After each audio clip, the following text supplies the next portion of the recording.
morning and welcome to episode 23 of It's All Geek to Me, the pop culture chat show where three friends with varying degrees of nerd knowledge get together once a week to have a chat about all things geek. My name is Rich Gittins, this is my new Geek Cave, and joining me this week and every week, it's my buddy Chris Lumb. Coming out, Lummy. Hello. Lummy, how you doing? You all right? I'm all right. How are you? Oh, good. Thank you very much. How's your week been? Not too bad. Back gigging, so that's nice. Live gigs. Did an MC last night, so Nice, yeah. nice. What, like you were rapping and things like that? No. Right. Just So, going, hello, welcome to Comedy Night. Where you here's a from? comedian. Where you from? How'd it Shut go? up! Yeah, we're good. Actually. It was all right. It was good. Nice, It was nice. And have you got any more gigs coming up? Yeah, we've this got week?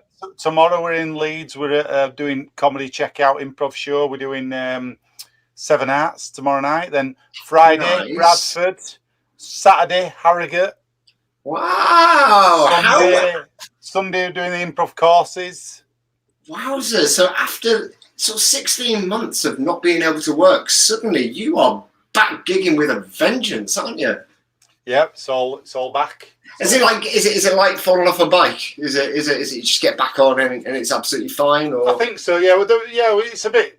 You go back and you're a bit rusty, but it's still you kind of like last night. My first MC one. That was the real one where you think, oh god. So then, yeah, a lot of pressure on you when you're in the MC, isn't there? Yeah, especially when you've got a room full of other comedians sat at the side, and it's all their first gig back, and they're all watching you go on the first ever time again, and you're like, hang on, here we go. But it was so fine. was that pressure? Did you put that pressure on yourself on their behalf? Because like you felt like because you set the scene, don't you? Yeah, you roll them up. And yeah. That's what you're there for, isn't it? To make. It's like you're a comedy fluffer, aren't you? You know, yeah, it's exactly. just there just to get them ready and get the audience ready. Yeah, just make sure they have a good night. Stroke them in a thigh, just caress them, just the earlobes. Make it sexual, but it's not going to work. What? Sexual? Me? I'm a professional when it comes to I don't this. make anything.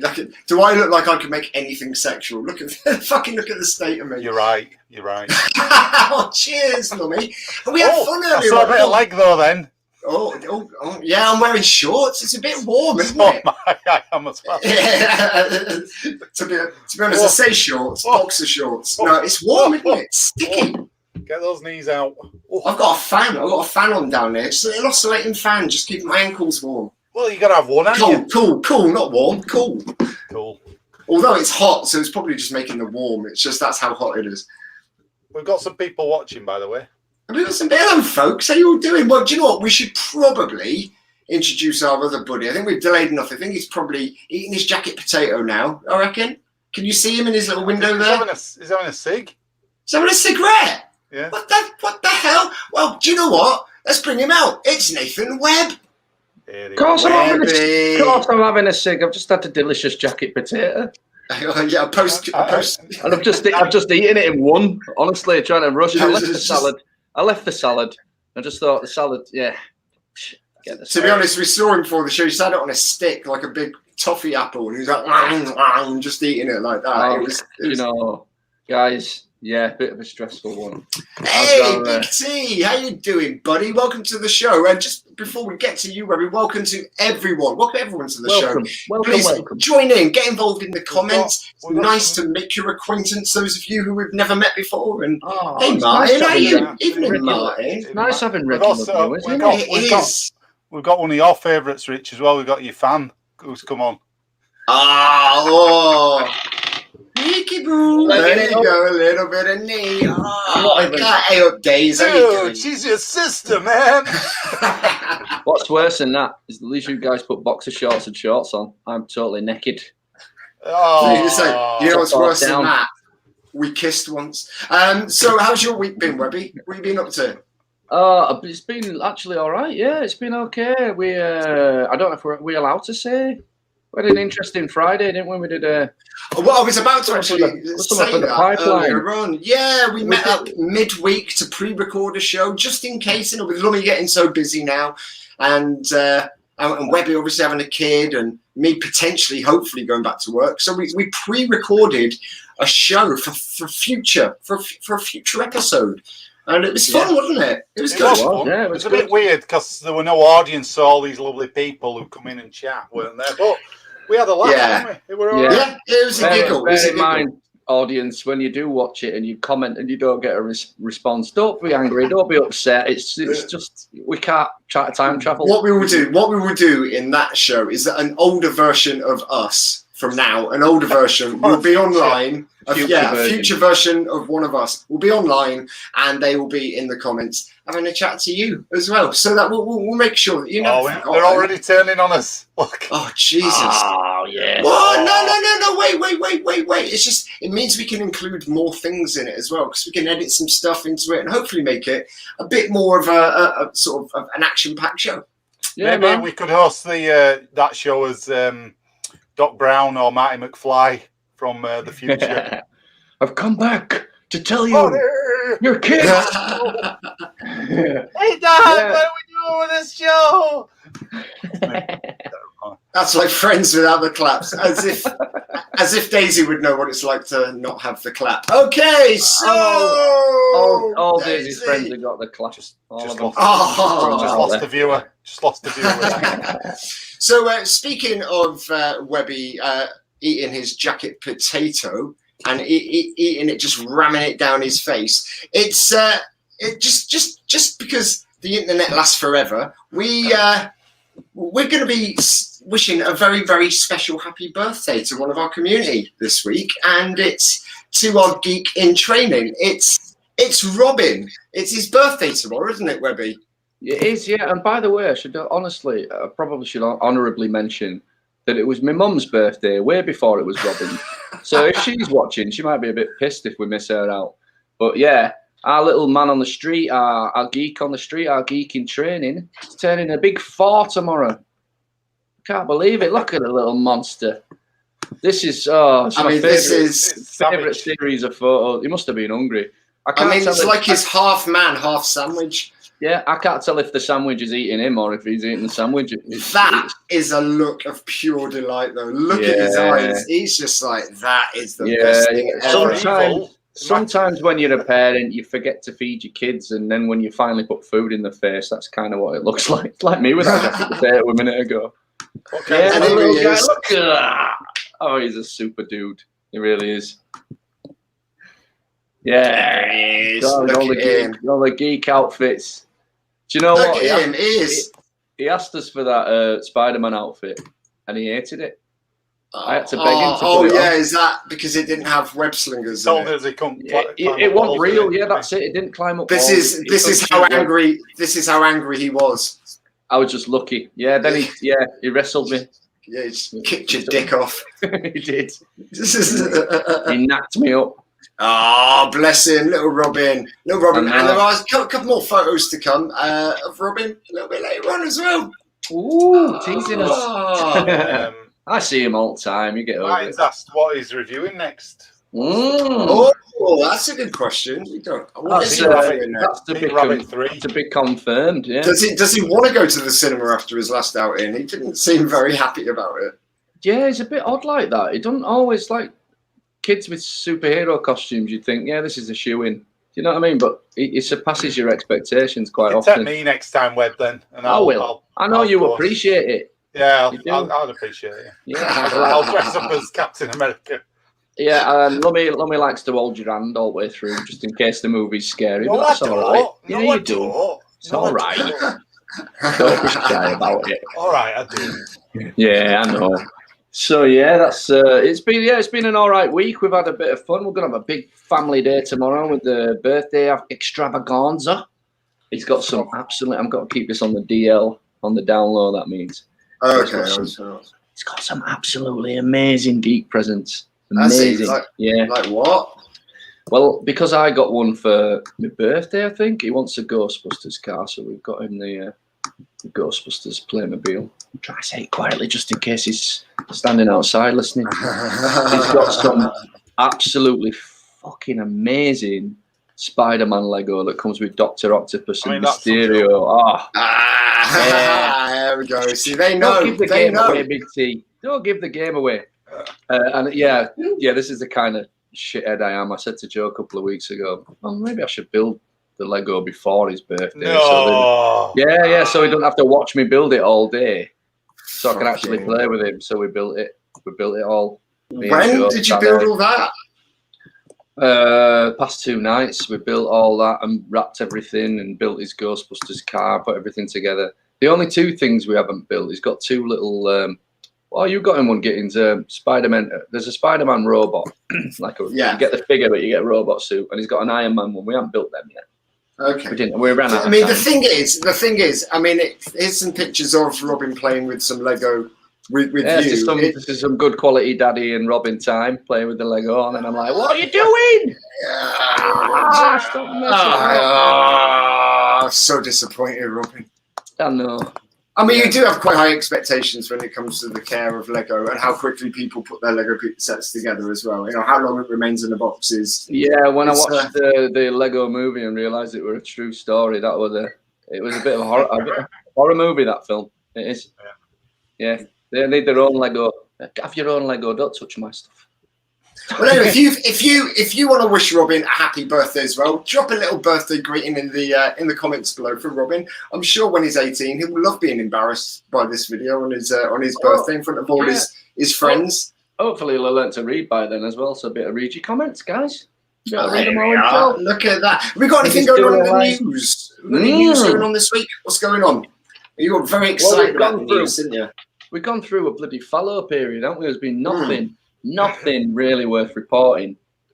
So I'm just going to run through it real quick. We're not going to delve too much into it because we don't want to, we don't want to go too much. So we got they've announced Black Panther 2: Wakanda Forever as rumored to have Namor the Submariner as its main villain. It's a bit of a controversial one, that, because a lot of people absolutely hate the Submariner. Basically, Marvel's version of Aquaman. Right. Not a great character. I've never actually read anything with him in it. No. But yeah, interesting. I didn't even know he was a villain. I thought he was a good guy. But hey, I did as well. I didn't know that. And also The Boys season 3's released a picture of a new character played by the guy from Supernatural, one of the twins guys, Jensen Ackles. Soldier Boy is called, and so there's a costume. There's a guy all dolled up in his new costume. He's coming. When's that coming out? The next season. It's not been announced yet, but they're saying before the end of the year. I think it'll be January, February time. That's next year. Yeah, I think it'll be then. But they're saying. Oh, right. You don't think it'll be before the end of the year. Right, okay. Well, because I think we'd have seen a trailer or something by now if that were the case. It's June. Do you know what I mean? Yeah, no, but when was this news released? About Soldier Boy. What about The Boys season 3? I mean, I don't think we'll see any advertising for that for another couple of months, even if it is before the end of the year. I think because of lockdown, it slowed it down a little bit, and it should have been out a little sooner. But it's an Amazon thing, though, isn't it? So it's not like you see Amazon original things advertised everywhere. So I think, Yeah, we'll see. But I know that the fan base for Supernatural are quite excited that Jensen Ackles is. It's not one I ever watched, Supernatural, but no, me neither. It's one of those shows that if you love it, you proper love it. We've got Martin just commenting here. Is this about the Submariner thing? Yeah, he's been cast, but I didn't know. He's married to Sue Storm on Universe, but he's played as heel or face, depending on what's happening in the world. Okay, okay. It can be either. Is a bit of a in betweener. I like the little wrestling reference there, Martin. I like that. I appreciate that. So other news, we've got Loki coming out tomorrow on Disney Plus, and now this is snuck up actually. I didn't realise because I was just watching. I follow the director on Twitter, and she was just saying, "Oh yeah, we've just been watching a couple of the episodes and just seeing how they are." So I thought, "Oh, it's going to be out in a few months." But well, we've mentioned it a few times in the run up to it coming out. But what's different about it this time is the test screenings and critics' reviews are in, and they're absolutely lauding it. They're saying it's the best Marvel TV show so far, which after WandaVision is quite surprising. Wow. They're saying it's got all these fancy connections to the MCU, and also that the relationship between Tom Hiddleston and Owen Wilson's characters is absolutely brilliant. They've nailed the sort of bromance aspect of it. So yeah, I'm really interested to tune into that tomorrow and give it a watch-a-rooney. Fancy a watch of that as well. I think it'd be good. Yeah. What else have you got in the news? I'm just looking. We've got some comments about news, but I'm going to say something in a minute about. Well, if it ties into the news we've just done, then no. Okay, I'll just run through. So, Jupiter's Legacy, that superhero show that came out on Netflix, it's not made it to season 2. It's been cancelled. I don't know if you guys watched it. I quite enjoyed it. I thought it was all right. I tried to give it a go, but I just couldn't get into it. It was just really slow paced for me, It and was a bit of a slow one. I have to admit, I didn't get past the first 30 odd minutes, so that is a bad on my part. But the fact that it's not being renewed for a second season, how do you feel about that? Me? Yeah, because I know you enjoyed it. I enjoyed it to a point. Yeah, there were some things I didn't like about it, but I was ready for season 2. I was interested in they what's left coming it next. set up that they're like, was there a cliffhanger at the end of season 1? Not so much a cliffhanger, but it did lead you to believe there were more stories to tell, more coming. So yeah, that's been cancelled. You know what people make of that, it's up to them. I don't know. The thing is about cancelling something so early, it's only been out a few months. So once they cancel it, like you said, Rich, there's no season 2 coming. So you're less likely to go and watch it. You know what I mean? It's a strange one. And I did want to talk a little bit more about things that have been cancelled, but we've got so much news to go through. We could do that later. You know, I thought if we do a little bit of chat about Gina Carrera. No, about how shows that we're into get cancelled and what happens to them after that. You know, but that's for a future the Gina show. Carrera thing.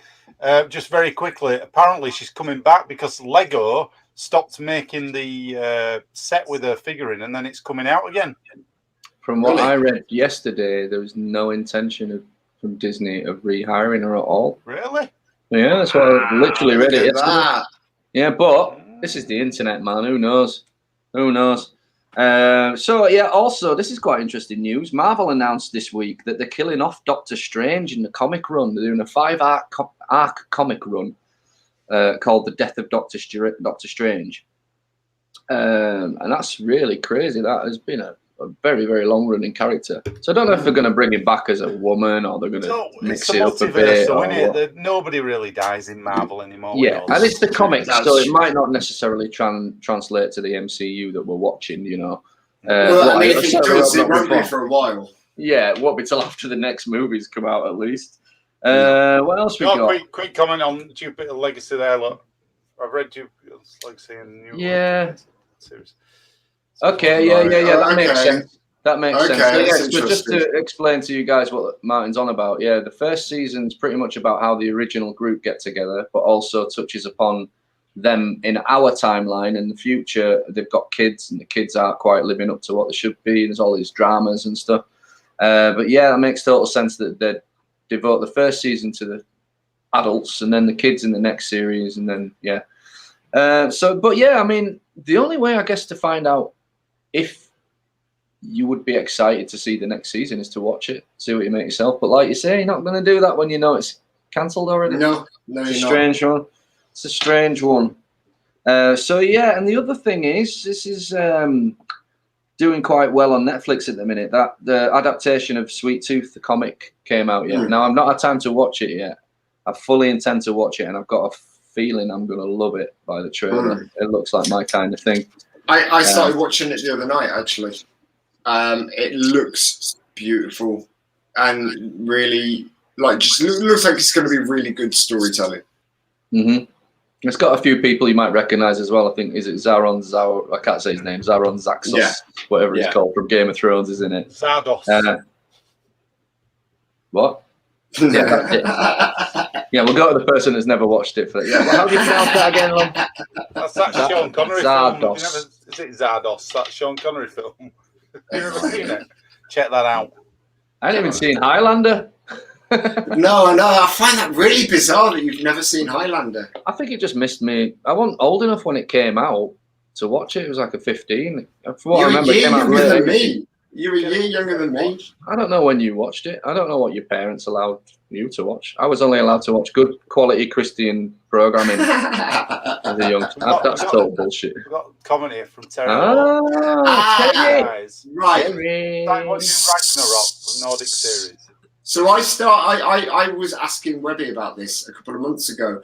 I haven't given it a go myself, but I was wondering, it seems like it's based on the Norse mythology, like there are lots of sort of references in it. How kind of closely Like is it Ragnarok. based on that?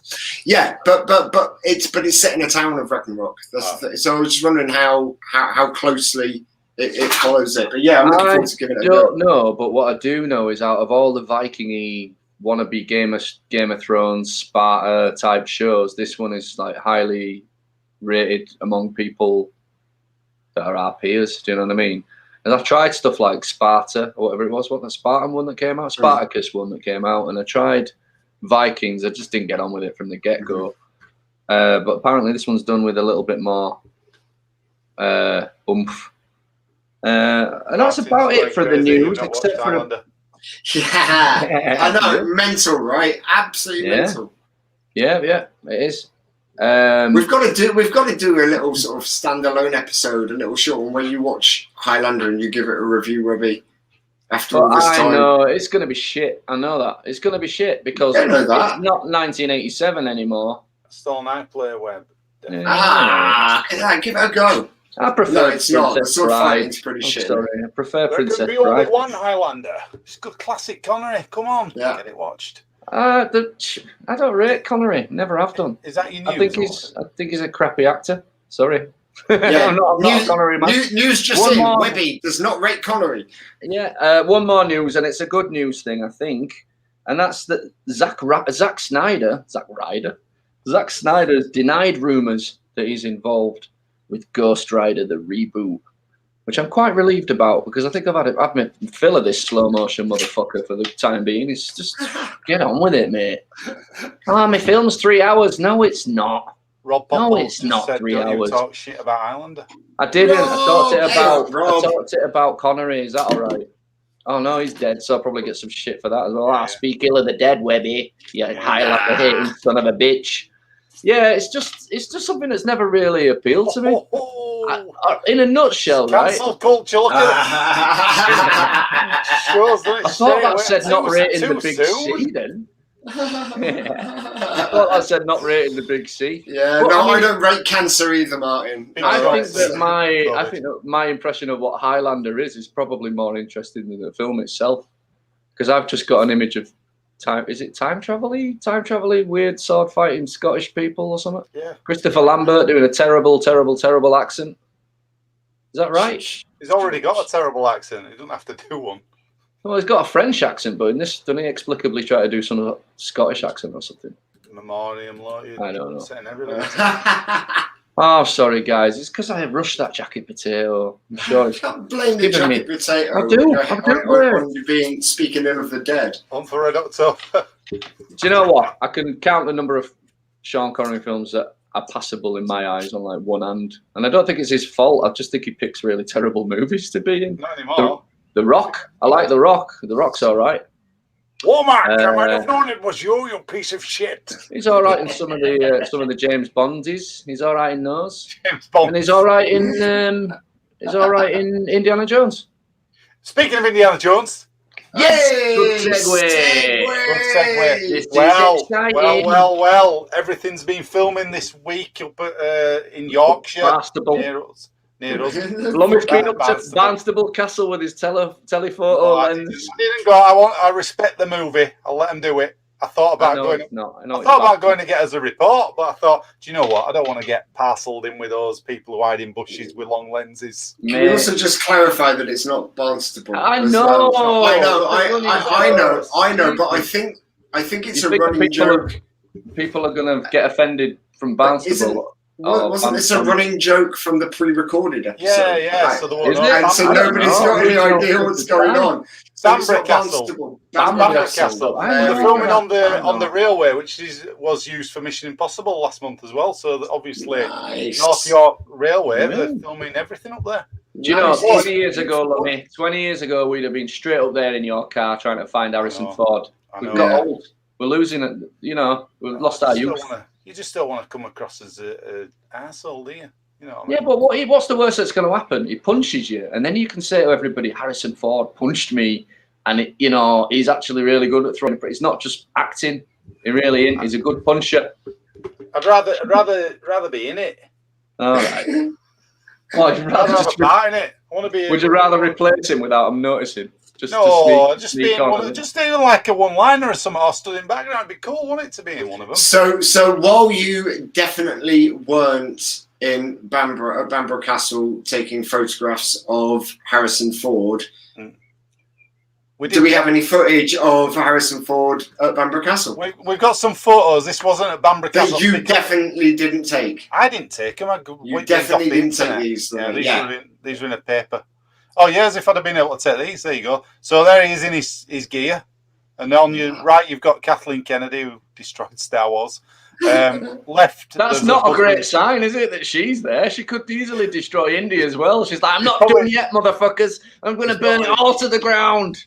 Well, don't forget, though, he was in Star Wars and she burned that to the ground. So that's what I'm saying, yeah. She's... the guy on the left there, though, is Kathleen Kennedy's husband, Frank Marshall, who was producer on all indie films with her. So very famous. Which guy on the left? Left with a hat on. Left with a hat on. They've all got hats on. No, the one with the mask on. He's got the mask on. Yeah, the mask on. The one who stood with Harrison Ford. Gotcha. He's wearing a shirt. Not the guy who's photobombing. Right. Yeah. Right, so we've got a few from the same bit, obviously. Nice. He looks like an actor. Stop taking my photos, you fucking sneaky. And then you've got one where he's just having a stroll with his coffee. Nice. Good. Well, if you look, he's got his wedding ring on, so he's still married to Marion and got divorced. Somebody pointed that out in comments. But there's a load of photos from the set and everything, but I didn't bother getting. I've got them all, but I thought I'm not going to load all them in on here because you don't want to spoil too much. But from looking at them, I don't know how much we can say here because you don't want to ruin it. Is it exciting? Right. Well, are there Nazis? Are there Nazis? Right, there's Nazis in it, but it's going to be a prologue for the film, so it's a young Indiana Jones. Yeah, that's just what you wanted, isn't it? Well, it's an interesting one because they're going to de-age him, aren't they? Oh, you reckon they're going to use some special technology? Well, basically, there's a couple of photos of a stomach. In fact, turn off for 2 minutes if you don't want spoilers. But you'll see all these anyway. Oh, no, I don't want spoilers, Lumb. I don't want them. All right, I kind of do, but I don't. No, but don't. Do you know what I'm wondering, right? The amount that he's got to walk around with that mask on. I wonder if when we actually see him on screen, you better see the lines of his mask. Imprint. Like when you take your pants off on a hot day and you can see the waistband that's dug into your podgy belly. Or is that just me? I know you guys are pretty ripped. Just me, yeah. Yeah, sorry. We can't relate. I don't think they're too spoilerific, Lummy. You've told me what they are. All right. You won me over. Go on, go for it. Well, right. So basically, there were a photo of a stuntman with a Harrison Ford mask. Right, I kid you not. He had like this Harrison Ford mask. So this is I don't know. They're going to either CGI over that. I'll have to find your photo now. I've said that word. It looks so weird. And then the stunt guy had a crash, right? Somebody filmed all this or took photos. Had a crash and the mask flew off. You can't make this up. So then there's a picture with one of the crew with this Harrison Ford mask with all the hair and everything over it that this stunt driver was wearing. Really odd. But creepy. Right, the timeline of it is, this is what, you know, we're on about last week with Nazis and that, and I said there could be scientist working for USA and all that business. Yeah. That looks like what's going to happen, but there's going to be a flashback at the start of the movie with this guy fighting Indiana Jones, so it ties into the start of that back in World War II. Lummy? Yeah. You know when you presuppose something and then you get it right, like you're kind of doing with this indie stuff, like you want it a certain way and it's coming right. Does it give you a sense of satisfaction thinking, yes, I was right? Or do you think, I can't believe they're not like surpassed my limited imagination on this shit? What do you think? I'm not proud, no. I just think it's interesting to see what they're going to do, I guess. But But the trouble is, even if you try waiting and not spoiling stuff, there's so much of it now where you just click on. I mean, it's like if you watch, like we were talking about Disney Plus, you had to watch WandaVision because you know if you went on YouTube, somebody put WandaVision spoilers and they put it in the headlines and you're like. And also, it'll be in the trailer. If they're going to de-age him, that'll be in the trailer. They're gonna, but they're not that these people who try not to spoil stuff and do reviews, they're not quite as subtle as they think, are they, about it? You know, they always leave some stupid clue. Yeah. I'm just hoping beyond hope that if they're going to de-age him, that they've stepped up the de-aging technology game at Disney since the fucking Luke Skywalker thing, and it's more in keeping with what Marvel were doing. I mean, they're owned by the same people. Why didn't they use that technology they used for Michael Douglas in Ant-Man and Robert Downey Jr. in whichever of those films it showed him as the fucking Brat Pack version of Robert Downey Jr. That was stunning. Really well done. So I don't know why. Yeah, I don't know why they can't figure it out. Maybe they didn't have the budget on Star Wars. Who knows? We've got. What have we got, buddy? I'm ready for comments. Everybody's Robin. Yeah. Well, you know, it's his knowledge of Marvel characters is better than mine. So I'll tell you what you can do if you don't like it, and you don't like the fact that I don't like Connery. Switch the show off. Go. Oh, yeah, I went there. Sorry, big Webb. Calm it. That's the plan anyway. The other news that I had, it's as somebody I think Martin pointed out earlier, but it's Ghostbusters Day today. Official Ghostbusters Day. Happy Ghostbusters Day. I don't know why today is of significant. And has anything significant happened? Have they released out? But there's right. This is what I'm going to say. So tonight, I think at 10 o'clock UK time. There's on Twitter. There's a live chat about Ghostbusters Afterlife. Okay. So that'll be interesting. I'm sure they've got Jason Reitman.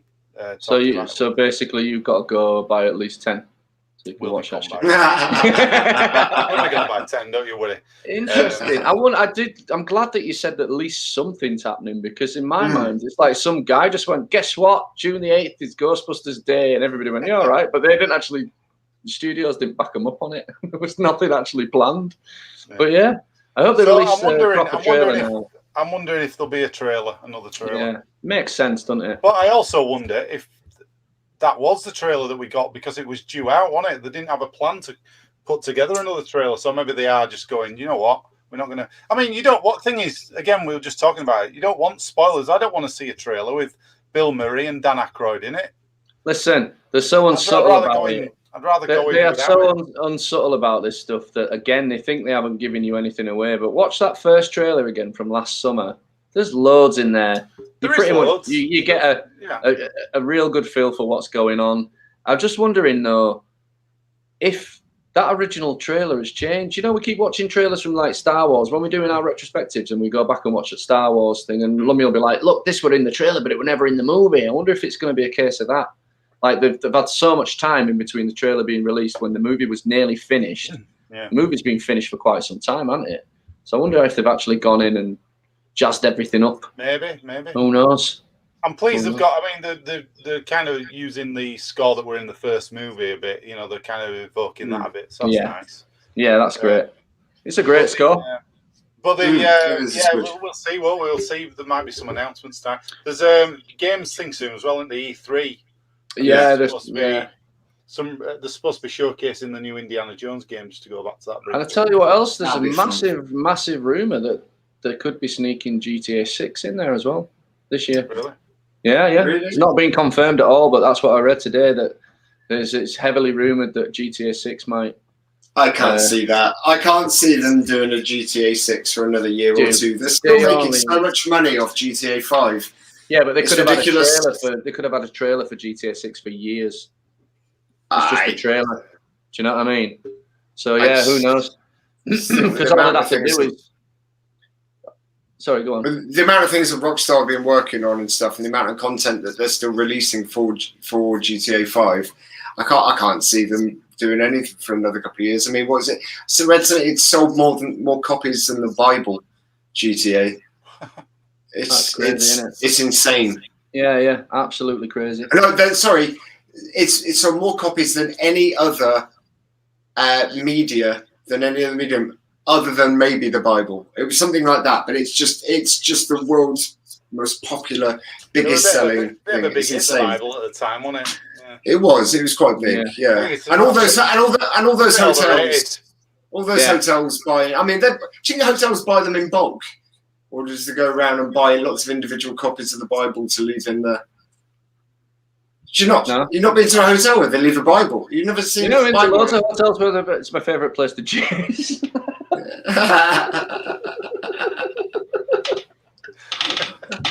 If I see a bit Bible lying in an hotel, you know. No, I'm only kidding. I tell you what, it is the original Bible was the best though. I didn't like the sequel. Well, you prefer the Old Testament. The Old Testament. Yeah. For the Old Testament, a bit more to it. What can I say? Yeah, it's a bit more real. Yeah. This week, I ask you gentlemen to come up with your best and worst Tim Burton movies. And what did you come up with, Lummy? Oh, Lummy. Lummy. All right, my best Tim Burton. I went through the list again. I was looking, I'm thinking, oh, come on, we've got to pick one here. And I always forget that he didn't direct because I went for directed films only. Okay. Yeah. Nightmare Before Christmas would have been a good choice, but he didn't direct it. So I was like, no, you can't have it. Pick another. And I went, all right. So I had that conversation. That sounded like a fun conversation you had with yourself there. We got quite heated, actually.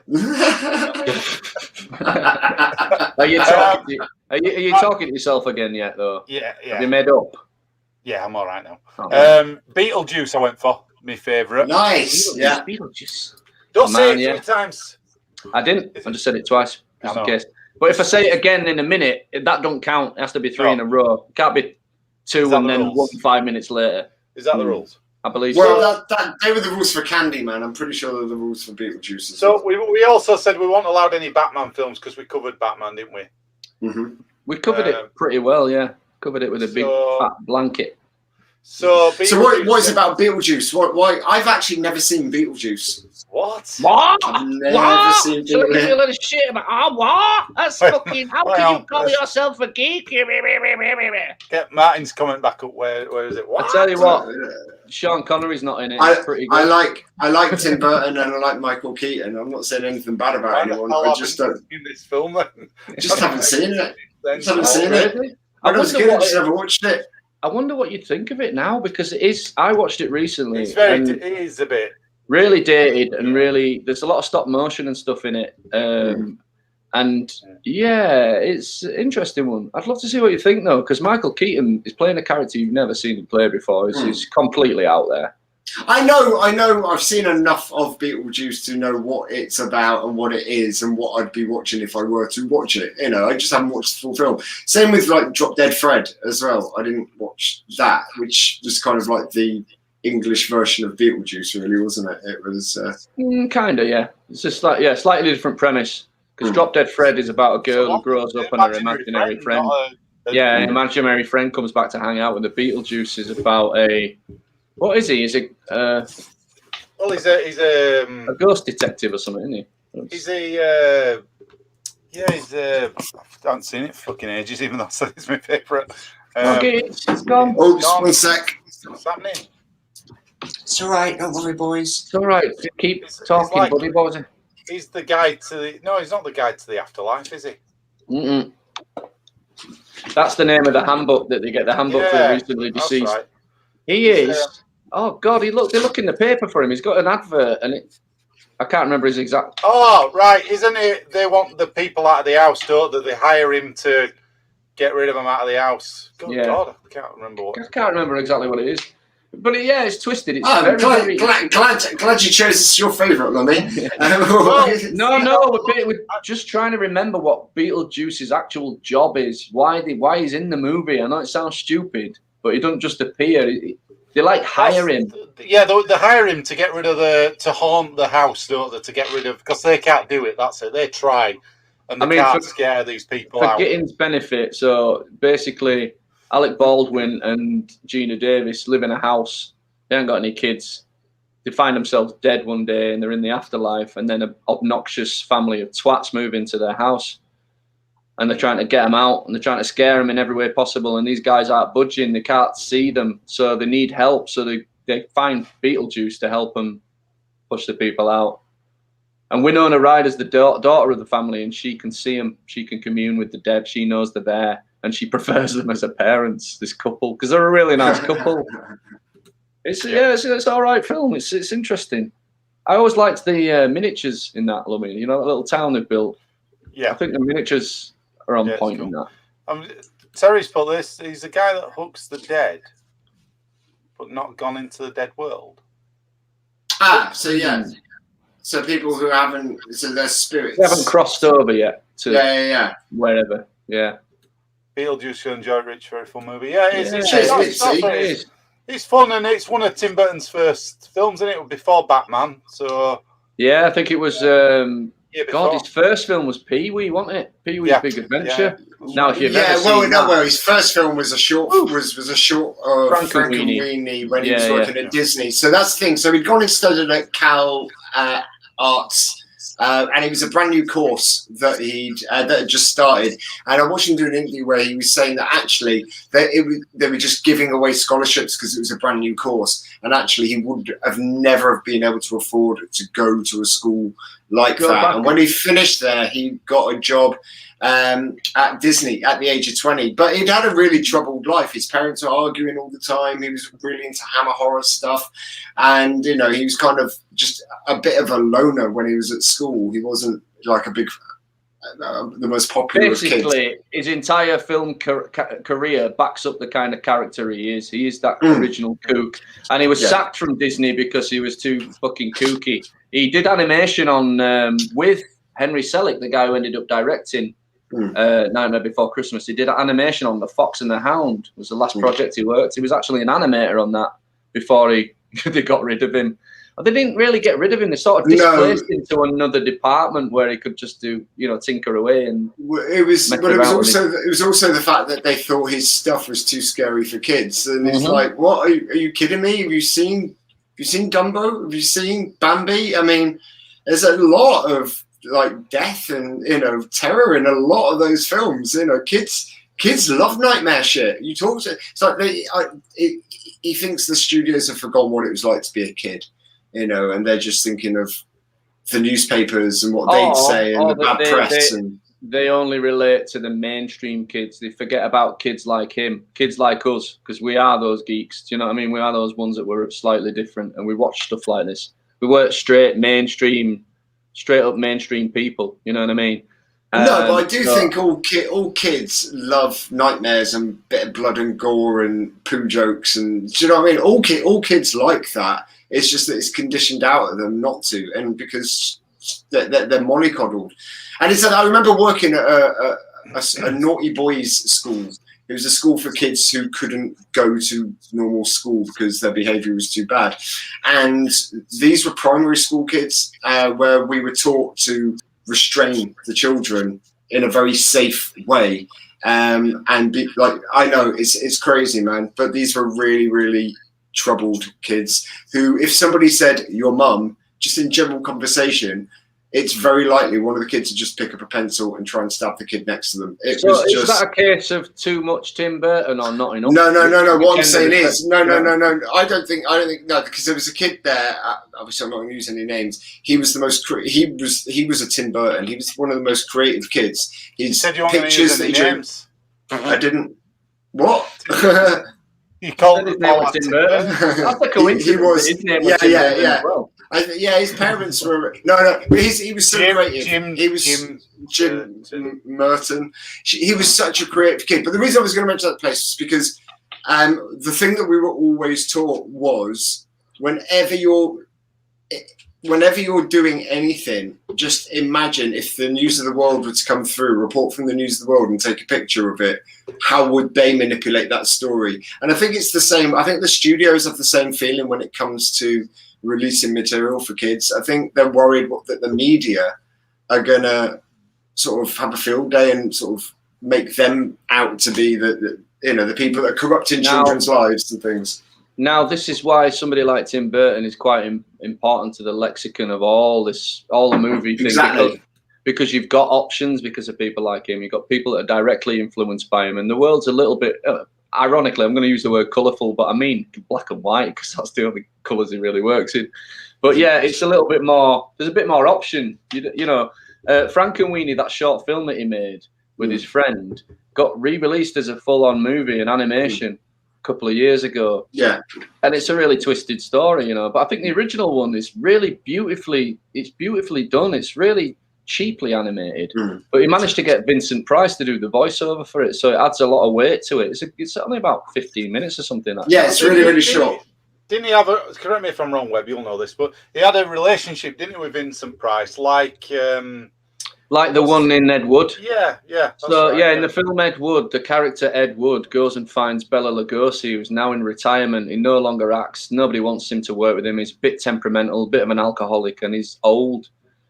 So Ed Wood goes and seeks him out in Hollywood. This is all in the movie, and asks him to be in his movies. So he befriends Bela Lugosi, and it's a really beautiful story, actually, brilliantly acted.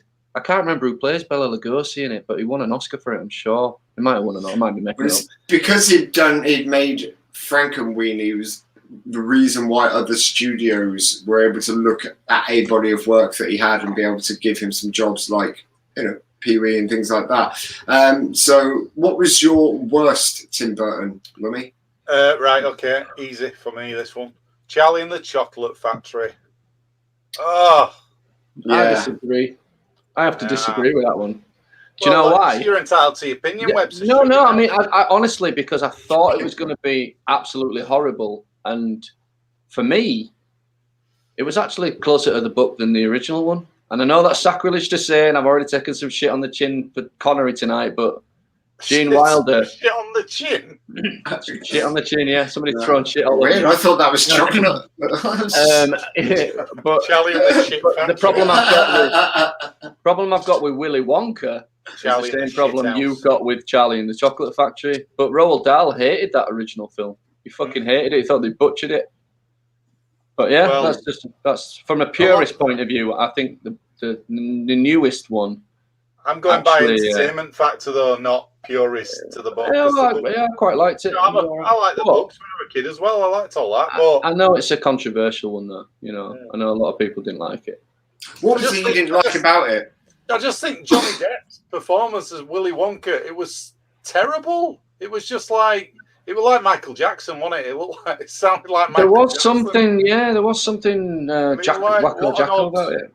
I mean, do you think he maybe took some inspiration from Michael Jackson? Well, I hope not. I don't know. I don't know. Who knows? Have to ask him.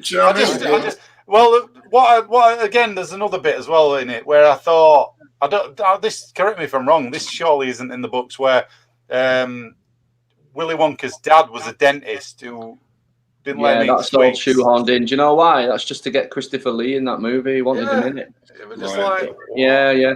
He loved all those Hammer horror actors, and Christopher Lee was really unwell, wasn't he? It was shortly before he died. So I think he just wanted him in it, and they created this whole backstory for it. But things I found really weird about it, which I then learned was my mistake, was I'm watching it and that same guy's playing all the Oompa Loompas, and I was like, what? This is a bit weird. Like, why is the same guy playing all of them? But then I read the book, and that's how they're described. They're like identical to each other. Yeah. When you read the book, if you remember, one of the things that I forgot about the book was that there's all these big poems, the Oompa Loompa poems, that they had real trouble in Willy Wonka turning those into songs that could be used in the film. So they just made up the songs for that one. So those have become the songs that we think about when we think of Willy Wonka.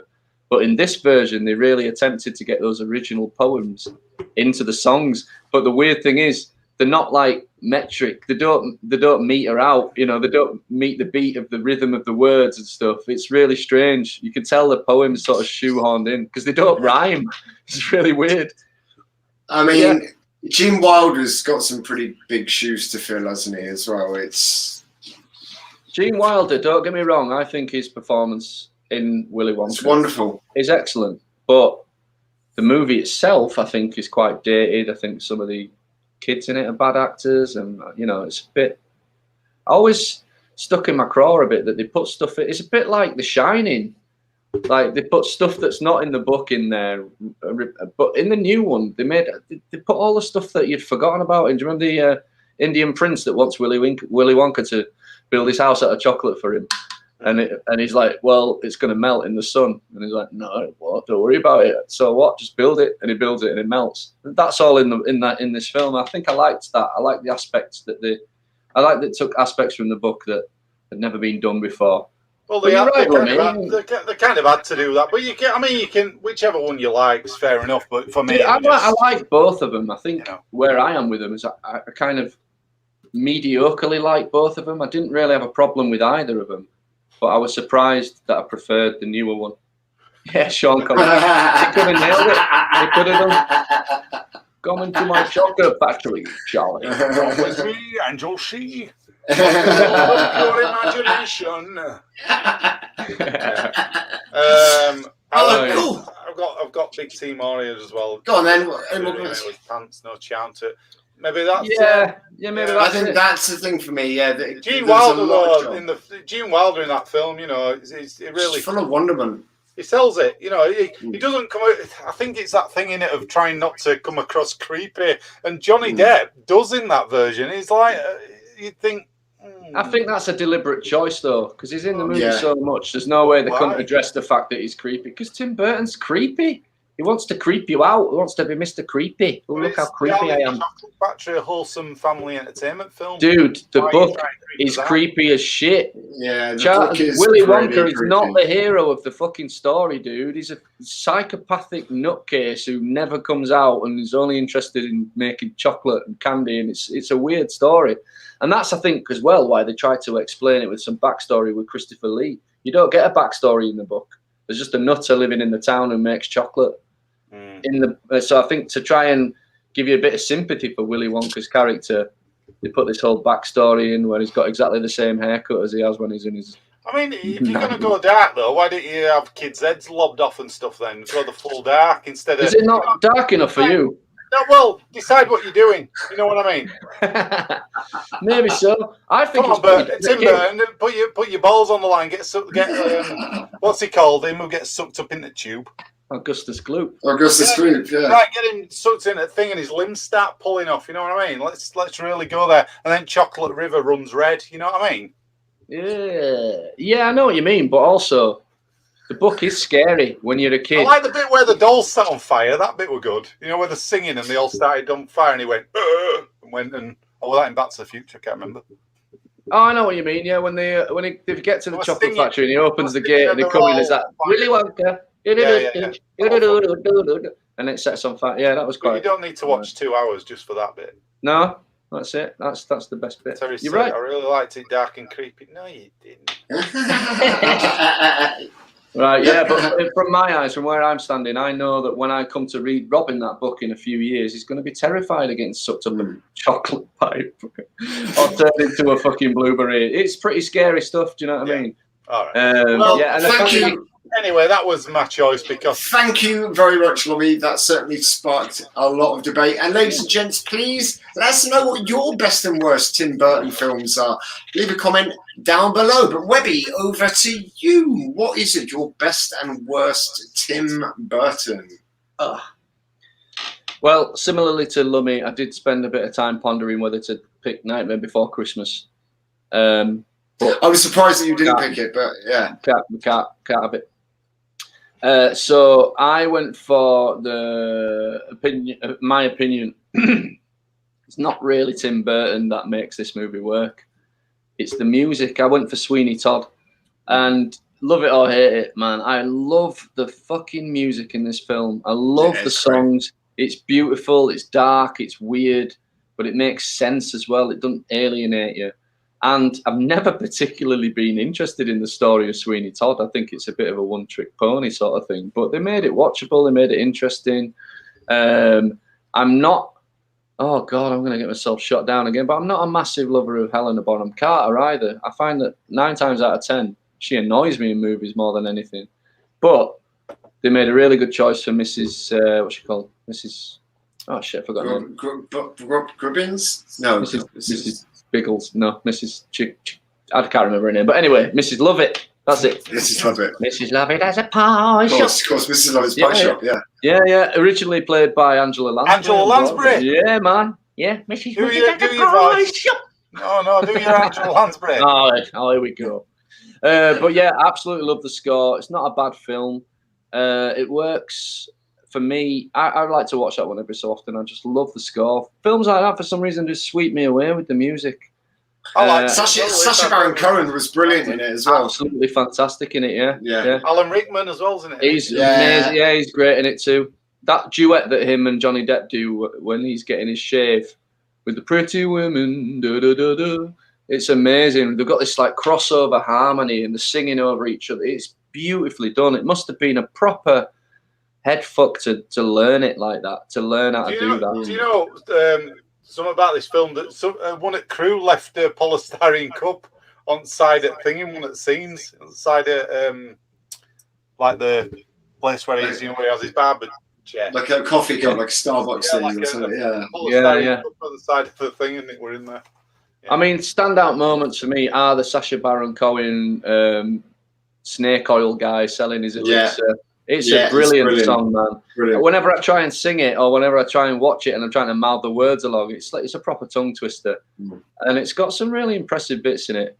But yeah, standalone songs in it. The bit where he finds he gets his razor out. He gets his razors out of the box and he's singing to them and stuff. It's so stupid, but it's a beautiful song. Like being reunited with his old friends, and he's going to get up to some mischief. Do you think he should have taped one to each finger? Yeah, sequel style. Hands. Yeah, scissor hands too. Sequel hands. Yeah, I do now. Yeah, you do now. Yeah. But yeah, Alan Rickman's fantastic in it. Timothy Spall's in it. He's great in it. Love Timothy Spall. He's a wonderful actor. There was a water bottle that was left on the windowsill. All right. Oh, did you missus just there to undermine everything you said? Have you guys fallen out and not told us? No. We're like a couple of teenagers. What's that? What's that from? Oh, it's Eugene Levy says it, doesn't he? No, it's not. Oh, come on! I love this movie. No, you do. We should do this more often on here. Yeah, but I can't think on the spot. Hey, no, we're like a couple of teenagers. I can't. No, you're gonna have to tell me. I don't know. You've always done this game. Back to the Future 2. Oh, yeah. But you said it like Eugene Levy. I mean, what else am I going to think?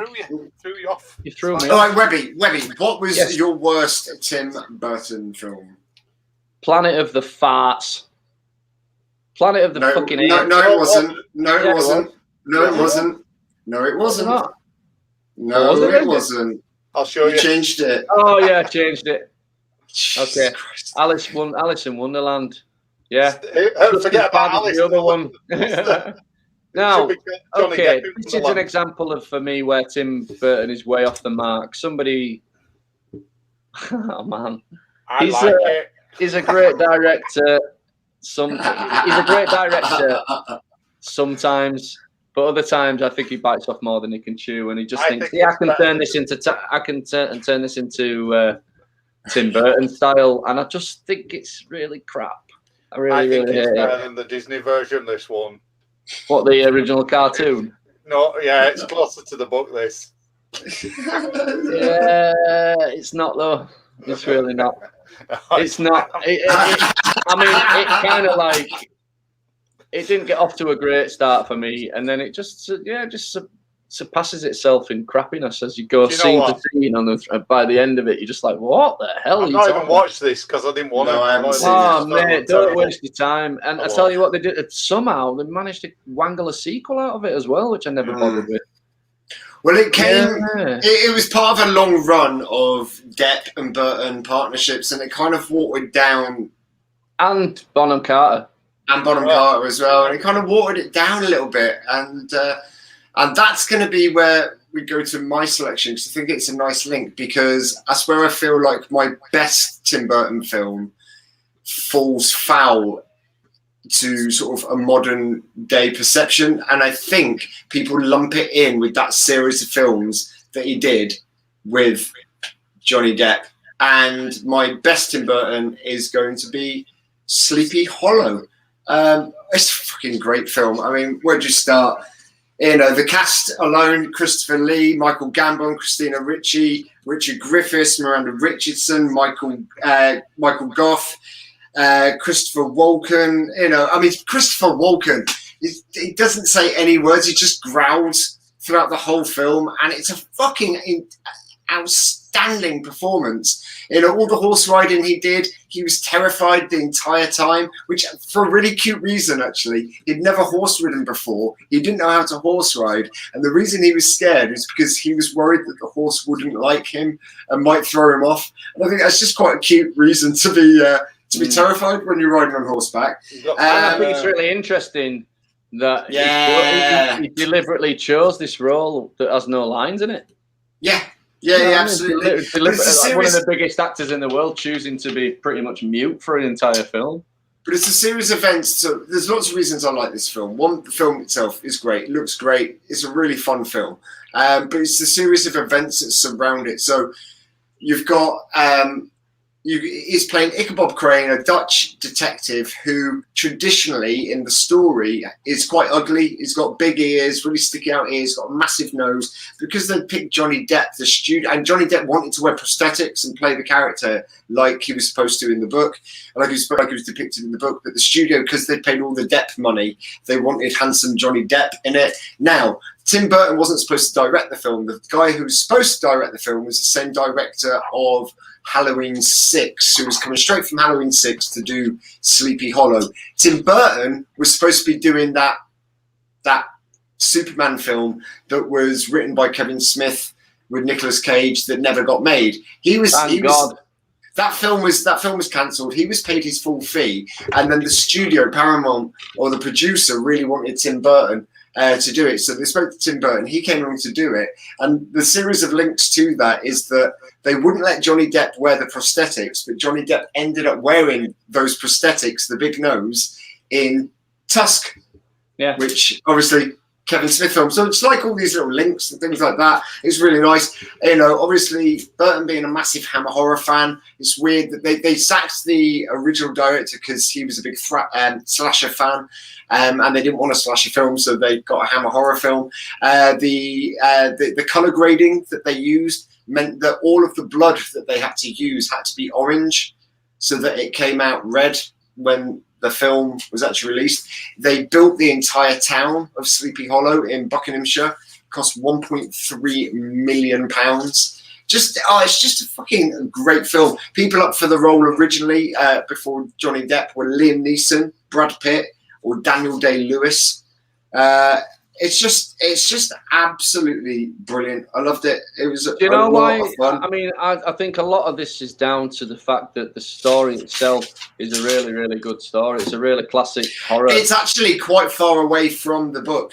Yeah, it's like worlds apart, which is what's quite interesting, that he was more faithful to Charlie and the Chocolate Factory when he actually wasn't at all to Sleepy Hollow, and lots of fans of the literature don't like the film because of that. Yeah, I do. I read the book and I like both. I think it's quite possible to like both, right? Yeah. I think, you know, but I didn't mind that they made some changes. What they did with the Ichabod Crane that was interesting is he's on the forefront of science, isn't he? And he's got all these like devices flick out from each other, you know, special magnifying fits into that sort of steampunk style. Yeah. However, my point is, this is a really good Tim Burton version of Sleepy Hollow. I think there's enough room in the world to see that proper horror version of it. They did a cartoon of it. Disney did a cartoon of it in the 50s, a short cartoon called The Legend of Ichabod Crane.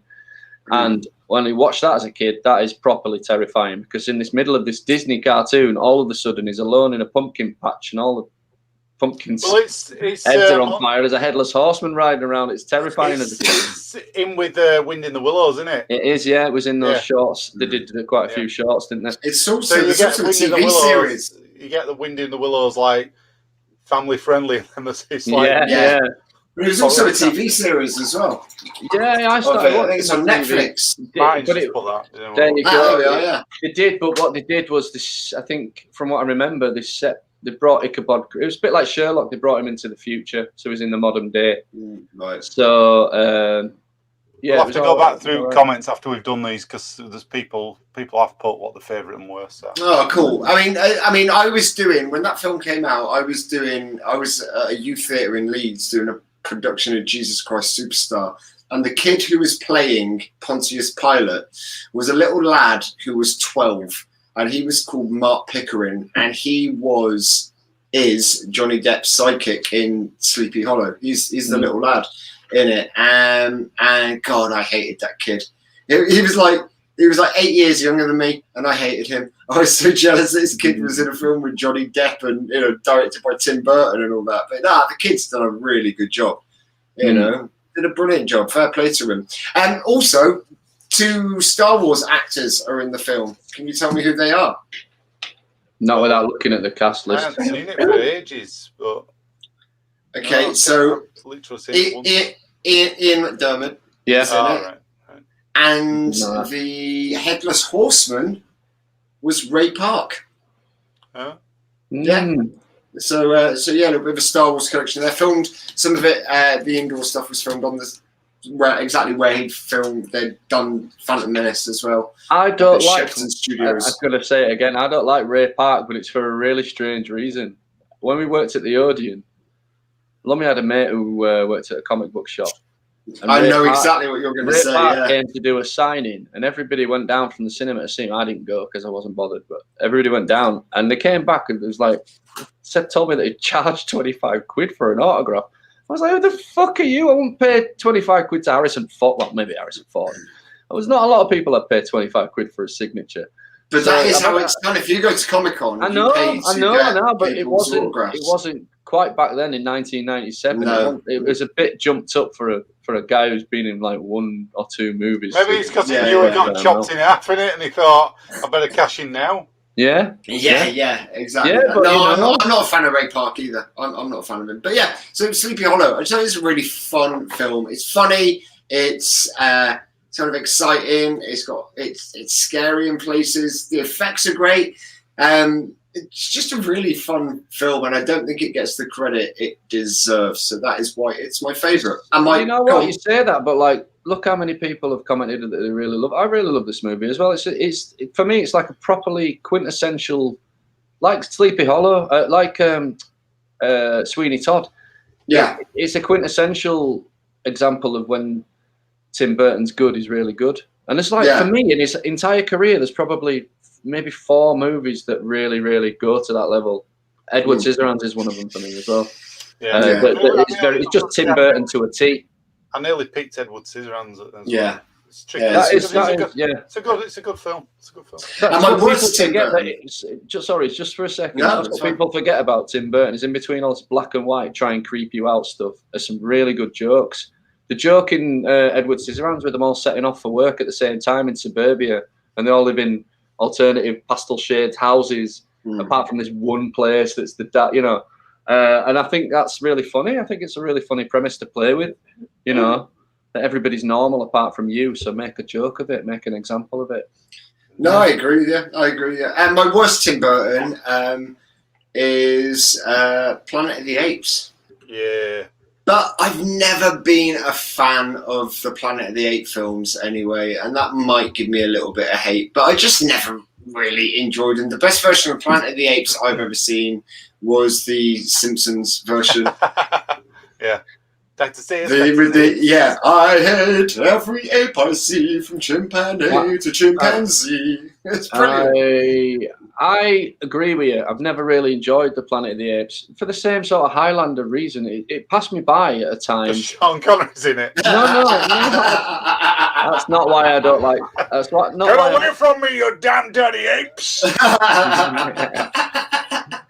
It's one of them films that was a little bit before my time. So by the time it came onto my radar, and it was like 6 or 7 or 8. It was already dated. Yeah, the effects the monkey faces already look shit, and Tim Burton's one looked instantly shit. My oldest brother liked these films, I think, but I never got into them because I used to think, "What are you watching?" Why would I need to watch? I've got Star Wars. That's what me and Louis thinking. I've got Star Wars and Indiana Jones. I don't need this shit. Back to the Future. But I don't need a whole planet full of apes. But I must admit that when they started the recent franchise, I think it's got James Franco in it, the first one. Some of those, the newer ones, are actually pretty good. I quite like Matt Damon in it as well, or something. No, it's Tim Burton. No, it's not Tim Burton. Tim Roth. Tim Roth playing the bad guy, Caesar, in it, and he's pretty good in the mocap stuff. He's a pretty good bad guy. He's got your Andy Serkis in it. Yeah, that's true. Honestly, I think I watched the first one of the new ones, and I just didn't grab me. I was like, nah. Yeah, when you want a good B movie to watch, they're all right. But yeah, the originals, I think I'm just a bit too young for them. What exactly did you not like about the Tim Burton one, though, Rich? What was it? And because when I watch Tim Burton, I watch him for a particular style, and obviously that style is not he's not afforded that style in a film like Planet of the Apes. So I wouldn't have minded seeing what he could have done with it had he been given free reign. I think that's my point. I'd love to have seen. It's the most un-Tim Burton like Tim Burton film, isn't it? Yeah, regardless of all that, you're right, completely right. I agree with you. And where he has tried to inject a piece of Tim Burton into it with the costuming and stuff, don't quite work because it's buried along a load of ape costumes. Yeah. But where it bugs me is that, can we talk about the fucking ending for a second? Remember the ending to that movie? Yeah. Absolutely batshit crazy ending. I know what happens at the end. Sorry, what happens at the end again? Oh, it finally gets back to Earth, and it's the same sort of thing that happens in the originals. I can't remember if I'm going to get this backwards or not, but he gets back to Earth. It's the Washington Memorial. Yeah, and it's at the Washington Memorial, and he turns around, and President Lincoln is sat there, Abe Lincoln, and he's a fucking monkey. Sat there in stone. That's and he's right. like, Oh, no, yeah. Absolutely crazy. And then all the monkey police come and like. It's crazy. Yeah, absolutely crazy. Yeah, just not my cup of tea. But Lumby, what were our communities' best and worst? Let's have a look. We'll go back up the list. So Terry, favourite is Ali. What? Favourite pick is Alice through the Looking Glass. Fair enough, because a friend works on it. Right. Yeah. Right. No, real favourite. Yeah, no, that's fair. Worst is Beetlejuice. Don't like it. Gina Wow, you two are coming at Tim Burton from a completely opposite. Yeah. But that's the good thing about him. There's a lot of interpretation there. Yeah. Miss Peregrine's Home for Peculiar Children is brilliant. Yeah. Who said it's worst? No, I quite liked it. I like Miss Peregrine's Now put that comment up again. He said I liked it. Yeah. I'm just trying to read it. What was his best one? Here we go. Sleepy Hollow. Okay. Yeah. Hang on. There was some more, I'm sure. There was some more. Completely forgot that Miss Peregrine was Tim Burton. I just assumed it was a person that really liked Tim Burton, the director. Todd Worst Planet. So there's quite a lot of crossovers. Yeah, no, that's cool. That was interesting. Cool. Well, that's a good thing about him. He's quite a divisive director. I know at least 3 people that don't like anything he's ever done on fucking principle, that they can't stand him. One of them is my brother. Right. I never. I haven't. Do you remember that Ewan McGregor film? He did that Big Fish. Yeah. I haven't seen that. Saw that once. I don't know whether that holds up. I liked Big Fish. That was a good film. I didn't mind it. I just thought that his performance in it was a bit lackluster, and his American accent's never been particularly good. Yeah, Sorry, you have an issue with Ewan McGregor. Not you have an issue with Ewan McGregor, but there's a lot of Ewan McGregor stuff that you're not a fan of. You're quite.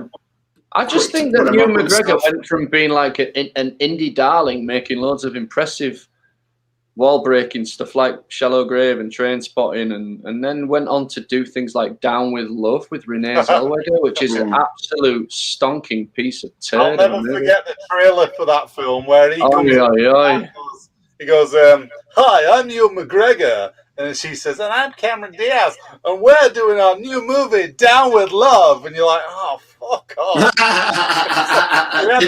That missed me by completely. We had the trailer in the cinema, and every time it used to come on, you just thought, "Oh, Jesus." I mean, I struggle to pick out Ewan McGregor's decent movies, and it should be easy because he's done quite a lot, but he's done a lot of turd as well. You know, so I mean, have you seen Fargo with him in it? Not yet. I've not got up to that. Very good. Very good. Okay. You know, It's a good show anyway. Series, yeah. It's a good. It's very good. Yeah, it's an interesting. I also show. like the motorbike thing you did with Charlie Bowman. So I liked the first two were great. I don't know if you watched the latest one on Apple. It wasn't good. So we did the long way down, long way round, long way down. This was the long way up where they did it on electric bikes. All right. And it just, it just wasn't anywhere near as good. It didn't have the heart or the soul.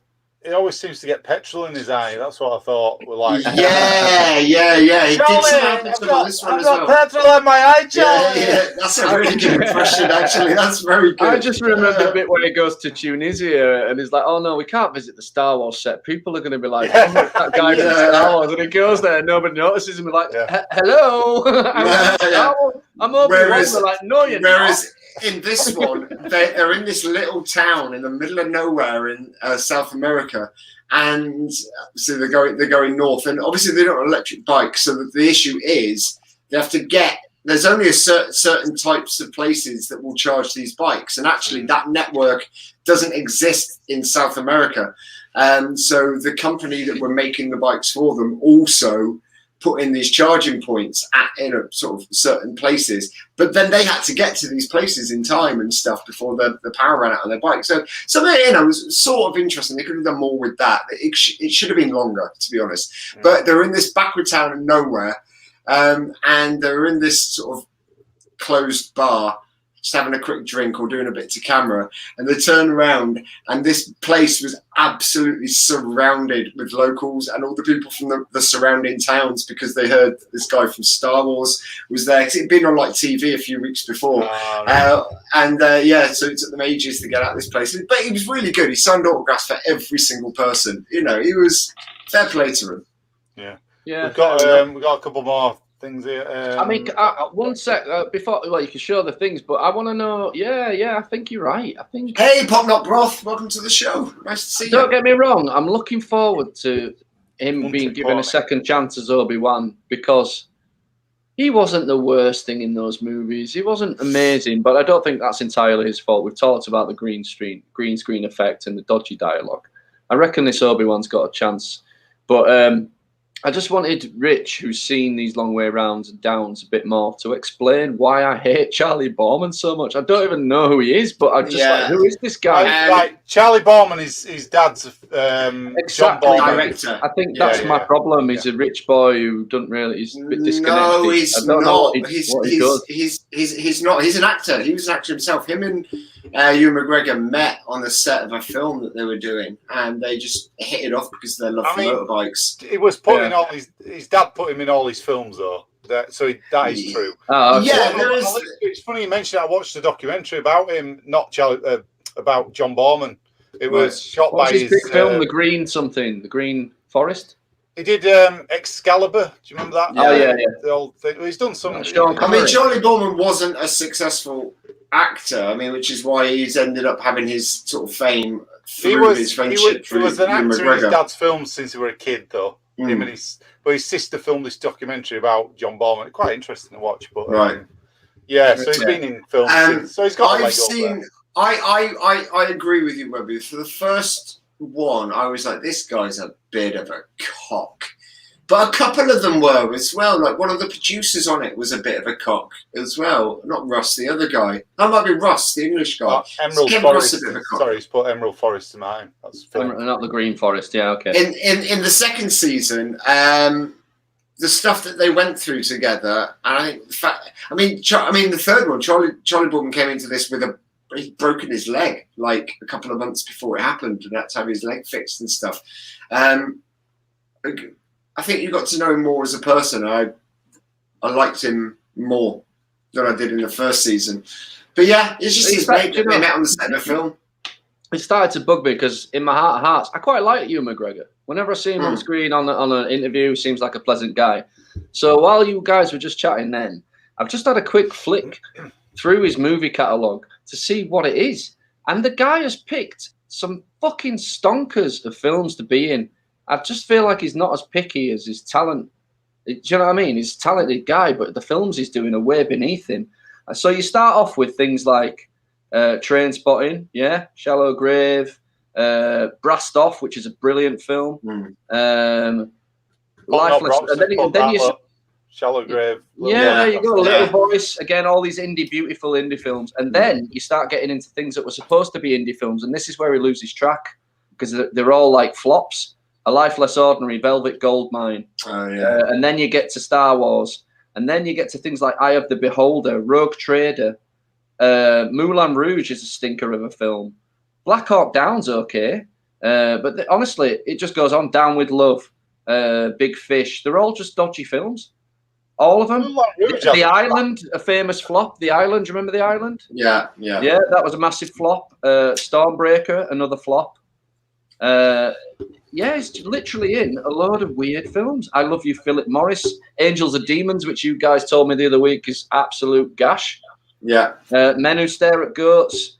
Nanny McPhee.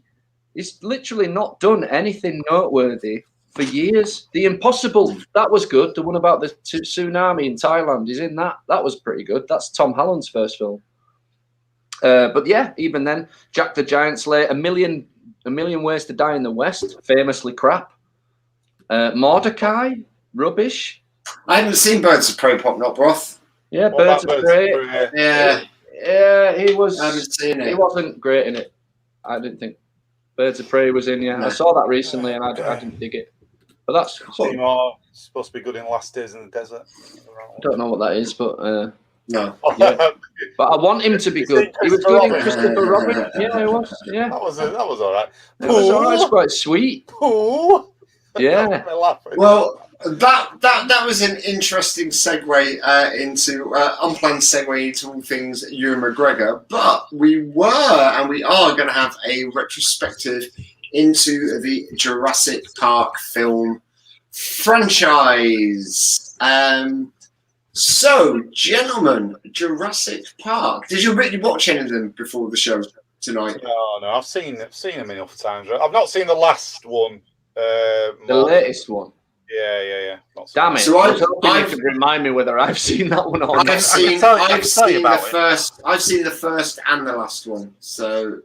All right. Yeah. So we'll go through. Well, I mean, should we just go through each one? So first of all, Jurassic Park. I mean, obviously, postmodernly has been referenced in loads of films. With the whole glass shaking, water shaking in the glass, and all that sort of stuff. And the monster at the window breathing onto snorting the steam. Yeah, interesting film. Loads of mistakes in it. I don't know if either of you watched Cinema Sins, but yeah, there's quite a few mistakes in Jurassic Park. Mistakes in everything. What stuff? This is a great example of how when Steven Spielberg is on form, he can turn something like this into a really good family movie. The book is not a family book. It is one of the scariest fucking books I've ever read in my life. Yeah. It's terrifying. It's really, really good. It's really good. Do you guys remember? I think they might have put it in one of the later movies, but there's a bit where to get away from the T-Rex, they jump into a raft and they sort of paddle along this lake. And Alan Grant, I think, says to the kids, "Don't worry, T-Rexes have only got little arms. They can't swim." And all of a sudden, you hear this fucking splash, and the T-Rex starts coming. It's unbelievable. Yeah. It really is. It's very, very different, the book, isn't it, really? I mean, it is, yeah. It starts John Hammond dies at the end of the book as well, doesn't he? Yeah, and it starts off with a baby getting eaten by dinosaurs. Yeah, literally getting picked apart. Yeah. Some of the stuff was too scary for the first one, but then they figured out. Oh, actually, it isn't in Lost. It's a little girl in it, but you're right. An actual baby is in a nunnery in the middle of Costa Rica, and the little chicken dinosaurs that have escaped jump in, and they start pecking it to death.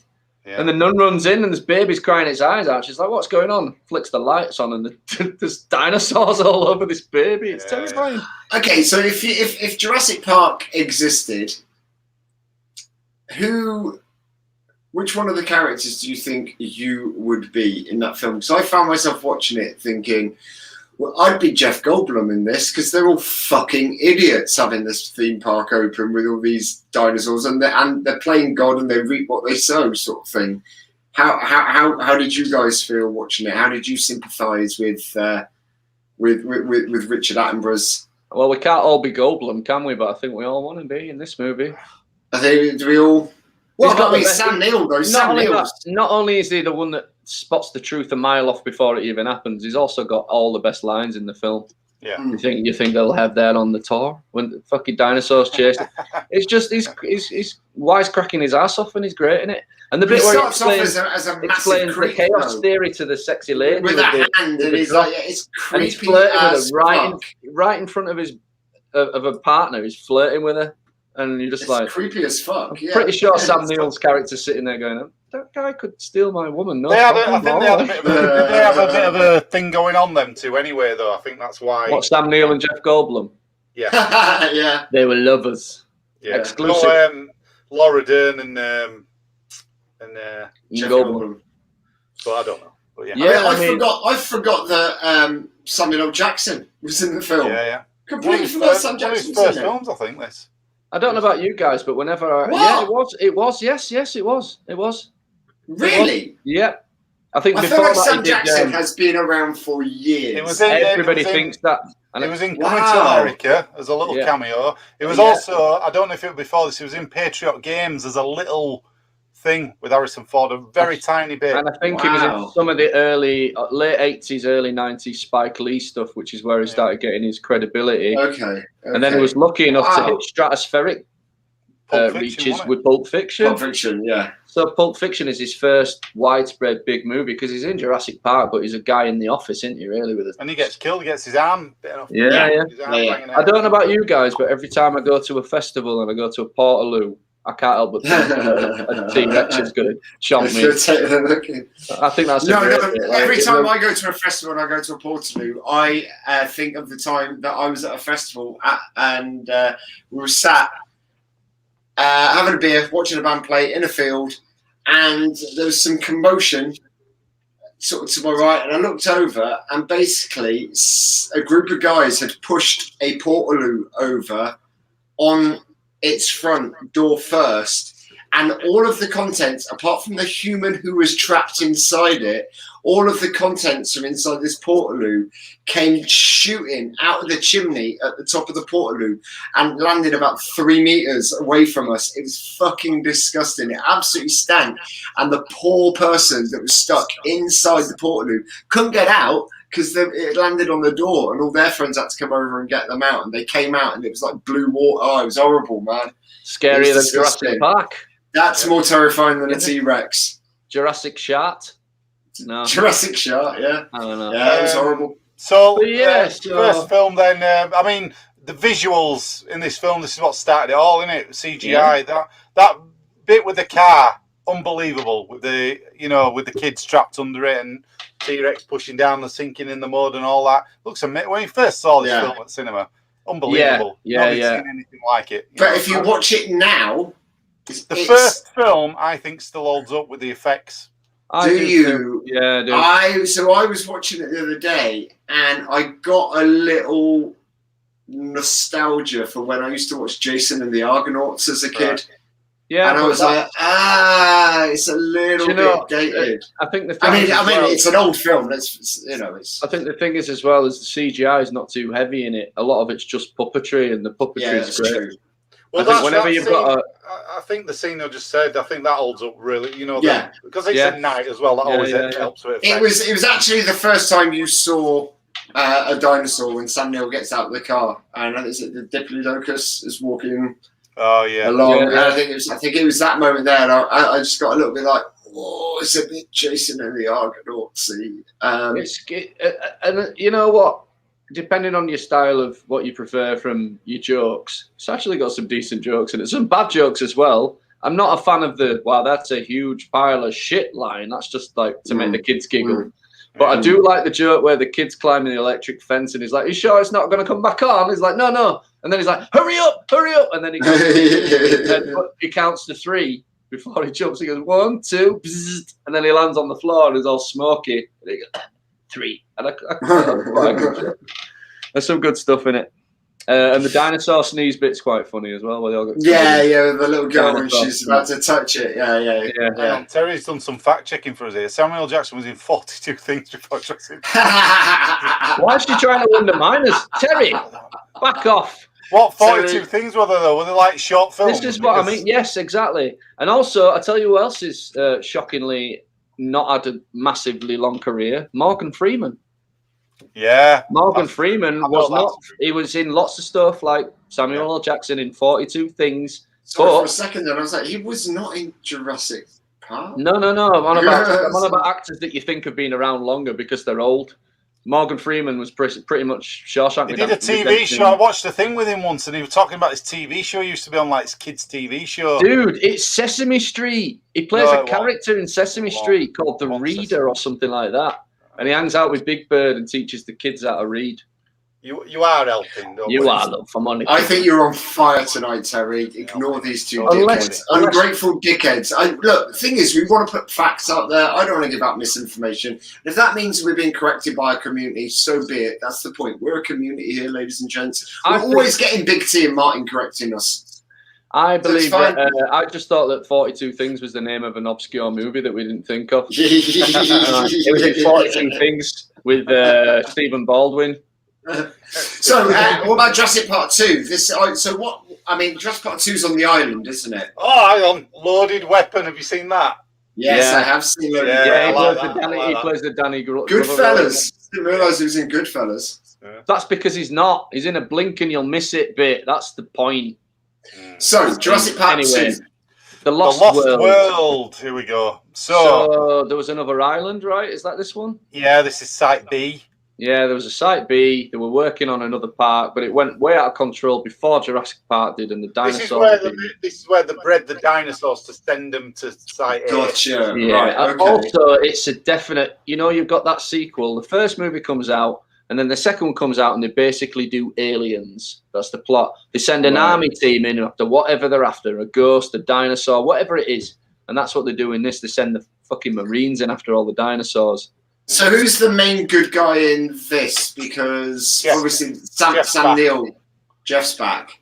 Jeff Goldblum on his own. You've got Sam Neill's on his own. On his own. Sam Neill. You've got Vince Vaughn as one of the team of dino experts, and you've got Julianne Moore. Yeah. As Jeff Goldblum's girlfriend. Okay. Not a bad one, actually. It's not a bad one. That scene with them getting flipped over in the safari mobile kind of has a parallel in this movie where they're in this big ginormous trailer that's set up with loads of computers looking for dinosaurs and shit, and it goes over the edge of the cliff and it's hanging there. That's sort of the equivalent of it, isn't it? Here we go. Pete Postlethwaite as well. He's great. Yeah, he's a bad guy in it. Yeah. Dinosaur hunter. Oh, was he in the? Who's the? Oh no, that's Robert Muldoon, the character. Isn't it? The Clever guy girl. Clever girl. Yeah. In the first one, there's that little kid who's like, it doesn't look very scary. That bird doesn't look scary. And Sam Neill was like, thing is about velociraptors, they hunt in packs. And when you're looking at one in the eye and the others come and he tells them that story and the kid just shits his pants. I was watching it and I was like, does this kid grow up to be Jonah Hill? And I ended up having to Google it. Because he looks like a very, very young. It's not Jonah Hill, but he looks. If you look at it, next time you're watching it, I swear he looks the spit of Jonah Hill. You could have told, and it's the age of the film as well. It would have worked for him to be in it. We didn't even mention Richard Attenborough either, did we? Oh, Dickie. Yeah, he's great. Yeah. He's great. Is he in the second one? Do you know what strikes? Briefly. Do you know what strikes me about the kid getting the lecture from Sam Neill, though, is a kid shows up to your dig site to learn about dinosaurs. And you want to encourage people to be paleontologists, but he's not that kind of paleontologist. He's kind of like, no, you got to learn this. It's a bit like Indiana Jones. I don't think Indiana Jones would appreciate a ton of archaeologists following him trying to, find holy grails and shit. They've got that miserable old man feel about him, and I really like that about his character. He is very much an Indiana Jones style character, the Sam Neill. They actually asked Harrison Ford to play the role, and he said it was too similar. Said it was too similar to. He's Indiana right. Jones. Harrison's right, man. I think, he is. Yeah. There's enough room in the world, isn't there, for more people than Harrison Ford to just play every archaeologist. Yeah. Well, no, the cast. I mean, we're talking about first one again, but the cast in the first one, I think, was pretty solid. Second one, it's all right. There's some nice set pieces, but I don't know. The third one, from what I remember, is a rich couple Oh, hang on. Let's not. Whoa. Hang on. The second one has got the bit at the end that's tagged on where the T-Rex goes to San Diego. Do you remember? What? Yeah. It like starts chomping around in San Diego. They capture it and they put it in the back of a big ship in its tanker, and they it don't make sense. Yeah, it's like they drug it and keep it asleep, but it wakes up the closer they get to San Diego. It's a bit of a cheesy bit. Well, because people like having family dinners, isn't there? And it's walking through the backyard, stepping in the pools and shit. And originally, there was going to be a different ending, but Spielberg wanted to get them onto the mainland. That's what he wanted to do. So that's why the ending feels so tagged on, and it is. Wow, because it doesn't continue from there. It doesn't continue from there, does it? In the third movie.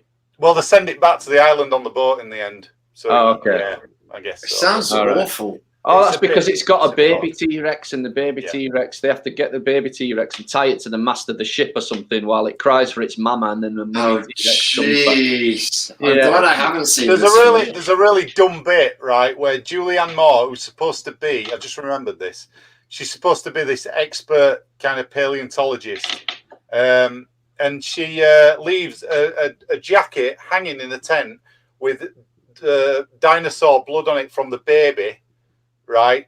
Thinking that'll be all right. The other T-Rex ain't going to come and bother us with that. Honestly, it's like, what? There's some going back to the first one, there was a moment that I mean, you know my love for animals and how I'm going to get much more emotional about an animal dying than a human being dying in a film. I absolutely hated the fact that the first time they got up and close and personal with a dinosaur, it was that sick Triceratops that was just lying on its side, and it's like, I'm dying, and they're all going, "Oh my God, look at that! Take a picture! No, you take a picture! No, Do you know what? Yeah. You know what, Rich? To be fair, they're not. The idiots in the movie are doing that. The lady who's the herbologist is like, well, the problem is... No, she is. Her and Sam Neill are still going... Yeah, they're obviously, they're in wonderment. Oh, my God. But the point of that is that they've set up this entire park and not done the research properly, and they've put foliage out there. That's poisonous to the dinosaur. I get that. But you never see that dinosaur again, either. It's just fucking left there. It's never even mentioned. You don't know if it gets better. How do we know that? That was my main concern throughout the whole film. They shipped it out. Seriously, throughout the whole film, I was worried about that Triceratops. They shipped it out and gave it its own park. That's what it went to a farm. It went to a farm. Is that what you're going to say? We keep going back to the first film here. We should have kept on the first film. It's the only one getting to see. We have to. Yeah, right. No, I've seen the first and the last. The kitchen bit as well with the Velociraptors is brilliant. That's yeah. Which was repeated in the last film as well. Yeah, right. Now number 3.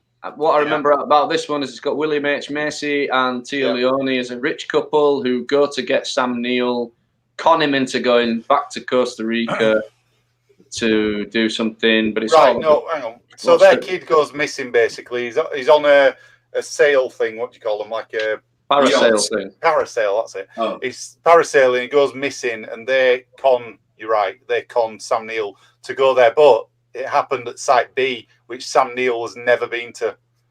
So the one that was just in the Lost World. That's the place to take him to. And he says on the plane, he goes, I've never been here before.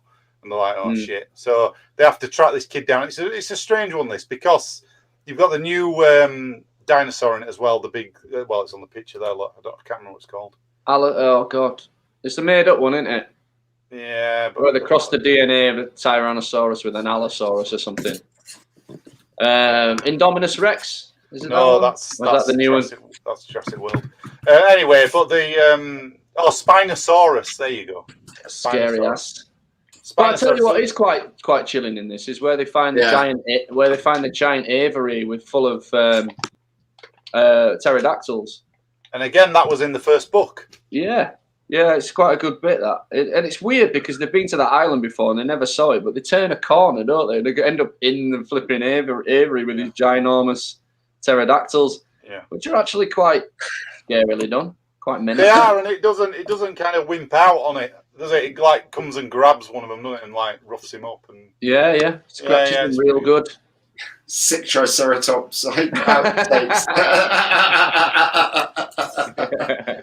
And there's this other one from Big T earlier on that I quite liked. Bet she I'm sorry. I'm never going to watch it. I think the moment's passed. Yeah. Oh, right. Martin. Yeah. Harsh. Dude, that's the reality of Flintstones world, mate. Yeah. You know, when they weren't driving the brontosauruses around, they were chopping them up and eating them. So what else have we got? Right, I'm trying to think what happens in the middle of the film. Oh, the plane lands on the private runway, and that's how they're supposed to escape. But then they run out of the jungle with a shitload of dinosaurs chasing them, and it's not quite as simple as that. So do they find the kid? Find the kid, and he's unfortunately, yeah. Unfortunately, they do, because he's one of the worst fucking child actors I've ever seen in my life. How old is he? How old 9, is he? 10, 11, something and like he that. was parasailing by himself? No, he's with somebody. But he's dead, the guy who we were with. Yeah, it was with a bodyguard. And somehow this kid's managed to survive on his own on an island full of flesh-eating dinosaurs. Had the dinosaurs taken him as their own and reared him and raised him as the Jungle Book? He's slightly savage. He's walking around like this. He's got full arms, but he's just walking around like this. And, no, it's just every time they approached him to eat him, he just did a soliloquy from Hamlet, and they bolted into the fucking jungle because he couldn't stand his shitty acting. Oh my God! Sorry, man. You know me and child actors. Yeah. Oh, there's a really silly bit in this where Alan Grant's on the plane having a dream, and there's a dinosaur, and it talks to him, and it's really weird. Yeah, a dinosaur air hostess. It goes, Alan. Yeah, it's really odd. It's really weird, yeah. So by this point, it seems like it's more of a sort of pastiche parody of itself. The third one. Well, it's not a parody; it's meant to be serious, but it's just so weird that you think, "What are you doing?" I don't know. But That's really strange. Oh, there's the bit with the dinosaur eggs as well. And one of the guy. That's it. They're trying to fund their dig. That's why they agreed to go on this. There's meant to be sightseeing, showing this couple around the sites of the, of the things, and they'll fund their dig. So it's like in the first one where Dickie Amber promises he'll fund their dig for the next 3 years. And then one of the Alan Grant's sidekick, who we forgot all about, he steals some of the dinosaur eggs to sell them later to fund some money when they find out that these guys actually ain't got them any money to give them because they were just after the sun. But then you get the T-Rexes tracking them down all through the movie and chasing after the eggs. And at the end, there's a bit where they put the eggs down and they all pick them up and run off into the jungle. Yeah, I mean, what could go wrong carrying a bunch of eggs? He's got a replica that he 3D printed of a Velociraptor's throat, hasn't he, as well, that he blows down. That's because in this one, the big discovery that Alan Grant's made in this one is that dinosaurs are linked to birds. The DNA, their bone structure is all very similar. So he proposes that the way they would have made sound is the same as a bird would now. So he recreates this thing, but then he uses it, doesn't he? Dinosaur windpipe. Yeah, he does. Yeah, it's crazy. And the guy, can we just have props for Wayne Knight, the guy from Seinfeld? I know we're going back to the first movie, but Wayne Knight, Newman from Seinfeld, is one of the best, most devious, sweaty little bad guys ever. The guy who steals the embryos and puts them in the shaving cream. Yeah, he's great. Yeah, you don't know the magic word. Yeah. He's great in it. He's really gets under your skin. Don't get cheap on me, Dadson. Yeah, it's good. Yeah, it's good. I like that bit when he goes to meet the guy and they're making the deal in the cafe in South America. It's great. Yeah. Cool. But yeah, fair to say that the sequels are a little bit. Well, have you seen Jurassic World? Yeah, so let's get on to that. So definitely seen the first one with Chris Pratt. Have I seen the next one? Well, let's do the first one first. Hang on. So, what do you think? I really enjoyed this when it came out. I liked it too. I think it was done well. I think it was kind of a reboot, but still continuing in a way because they've got the world. I liked all the. I mean, it's exactly what you would imagine a theme park like that would be as well in a modern kind of cruise ship of people coming in and mass money. They're after. This is around the point of time where you start thinking Chris Pratt has gone from being that fat guy in Parks and Recreation to being like the next Harrison Ford, and I'm looking at him all the way through this film thinking you're the shoe-in to replace Indiana Jones. Yeah, and I wish he had got the acting chops. He's got the comedy. He's got the look of him. He's got the stubble. I think he'd make a fantastic Indiana Jones. Indy 6, you saw it here. A few people have said that, haven't they? So yeah. But because he's played that Alan Grant type character now, he's got the same problem that it's too similar to Indy. I don't know, but yeah, I mean, he makes those films work as well. You do believe that he can talk to the dinosaurs with his that's one thing I was going to say. I liked that in this. I don't know what you guys think. I like the fact that he'd reared these dinosaurs up from being young, and he could actually communicate with them in that way. Well, because otherwise you just have velociraptors ripping everybody to shit throughout the entire movie, because they're worse than all the big dinosaurs, the little bastards, those guys. I like Chris Pratt's character in this. I think it's he's kind of young, cantankerous, impatient, but passionate about what he does. Just that little thing where he knocks that guy out the way, and it's like never turn your back on the cages, because you just know these velociraptors are just sneaky, clever fucks, and it's and he's got absolute respect for that as well. And Bryce Dallas Howard's character has taken a lot of crap from people because essentially she makes some really horrendous decisions. She's running away from dinosaurs in high-heeled shoes and stuff. And it's a little bit annoying. But I thought she was really good in it, and I liked their backstory. I always like. I'm a sucker for it. Every time you get a character like we talked about Indy and Marion Ravenwood, that love-hate relationship. Yeah, and you know where it's going. It's really obvious, but I still like it. I like it. I thought she was good in it. She's a good actress. Yeah. So plot of the first Fallen. What is it? Just Jurassic World. Jurassic World. What is the plot of this one, dude? So basically, they've got the Indominus Rex under this new dinosaur they've created by mixing Velociraptor with T-Rex and some other stuff, I think, in there. So it's a complete hybrid dinosaur of their own creation. That's what they're all saying. Is it ethical and all that? And I think Chris Pratt's character thinks it shouldn't have been done, and it can basically, it's got camouflage ability as well. If you remember that. He's there because he's the man for the job to look after the dinosaurs, but he's against the principles of Jurassic Park opening again, and is against the fact that they've learned fuck all from the first 3 movies, and they're just going to do the same thing again. There's plot devices in this, so they've got these little bubbles that they can ride around in, haven't they? These little bubble cars. And there's a bit where the 2 kids get in one, and it all goes wrong, and they go off the beaten track and end up kicked around like a football by ginormous dinosaurs. Yeah. and then they come across the old visitor centre, don't they, at one point? So there's a bit of nostalgia there for the first film.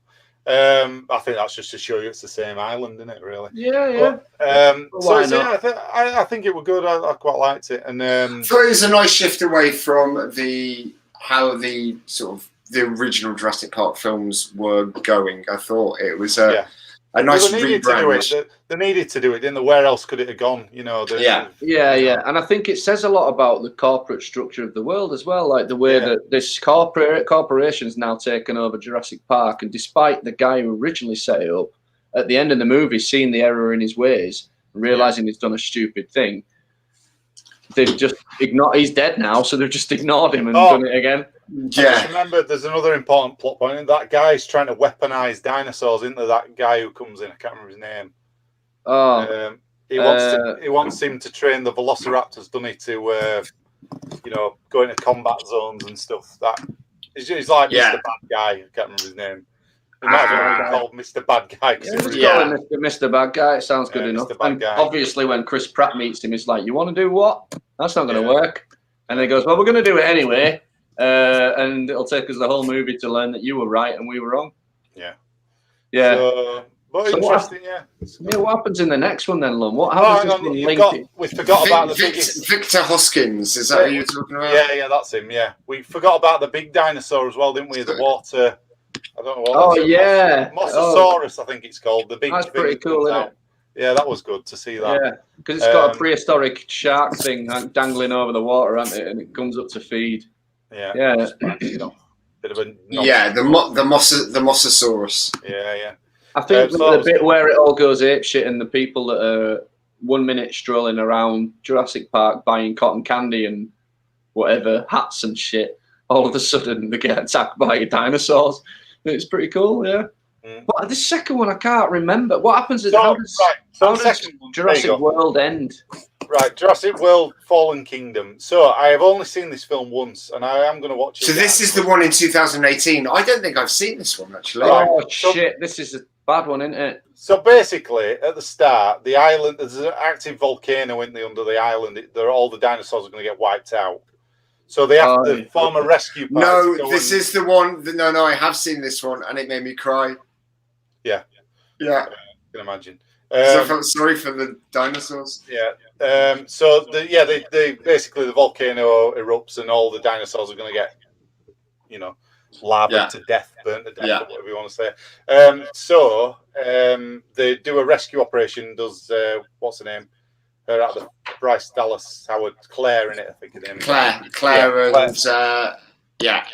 and Chris Pratt's character. Yeah. So they go and try and get as many dinosaurs off the island, but they don't get there really in time enough to save a load of them, and they end up leaving a load behind. There's a bit of a silly sequence with one of them gyro ball things at the start where there's a guy with her like a sidekick, and they go in it and it falls off a giant cliff and it goes underwater and all that. But it's very CGI heavy, is that? Yeah, that's what lost me. That bit at the end where it's supposed to be sad as you're watching all the dinosaurs jump off cliffs away from you. There's a brontosaurus left on the dock. Yeah, that's the one. That's the one that I beefed my eyes out. I just got swept up in a wave of CGI bullshit, so I think that ruined my enjoyment. I think for the start of the film as well, it was a bit bad play because it really was so much CGI to start the film. Right at the start of the film, you're like, I don't know. But then what happens is, if I remember correctly, I've only seen it once. It turns out, which I didn't really like this idea, that Hammond had a business partner, a silent business partner. Who funded the thing with him, and it kind of changes the whole. They do this quite a lot in films, don't they? They change the backstory, and you end up going, what? So I remember watching it thinking, but that means that where was this guy for all the other fucking movies, and where's he been? Yeah, he's a very silent partner. Yeah. It's like, did he forget he'd invested in it or something? Yeah. But then what happens is in the film, which I think this film is just a stepping stone to set up the next one, really.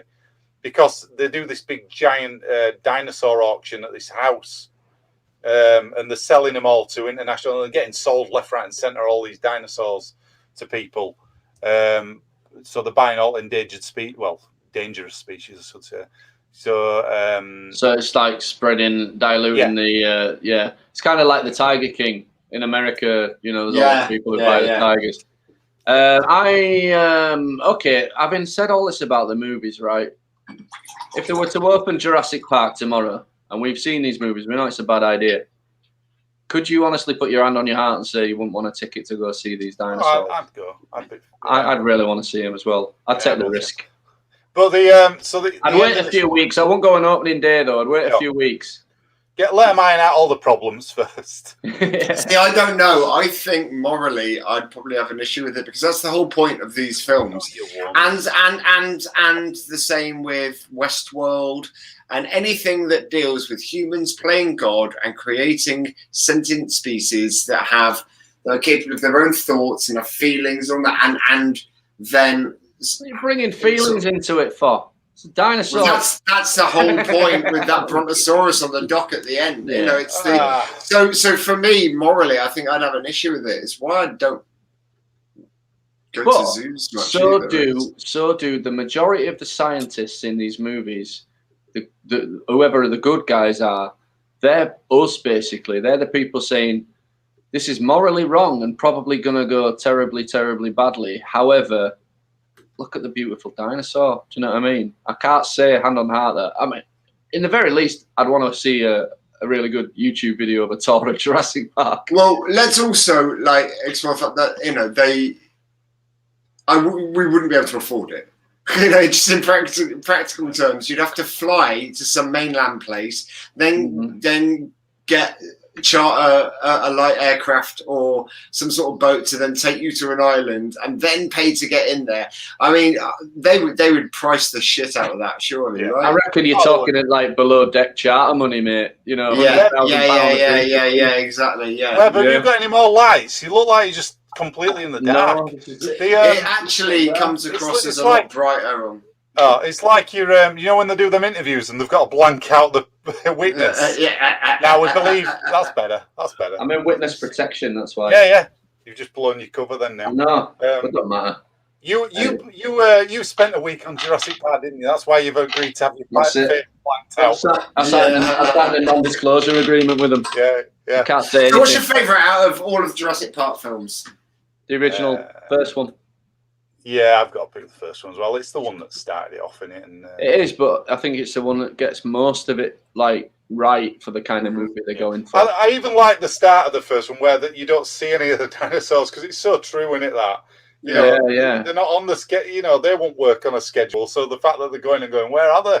You know, it's that. I find it. Is it? Am I wrong in thinking that when they dig out the piece of amber that they find the ancient mosquito in the mine, that John Hammond just happens to be right there as they pull it out the wall, and he's like, pretty much, bloody hell, pretty much, he was.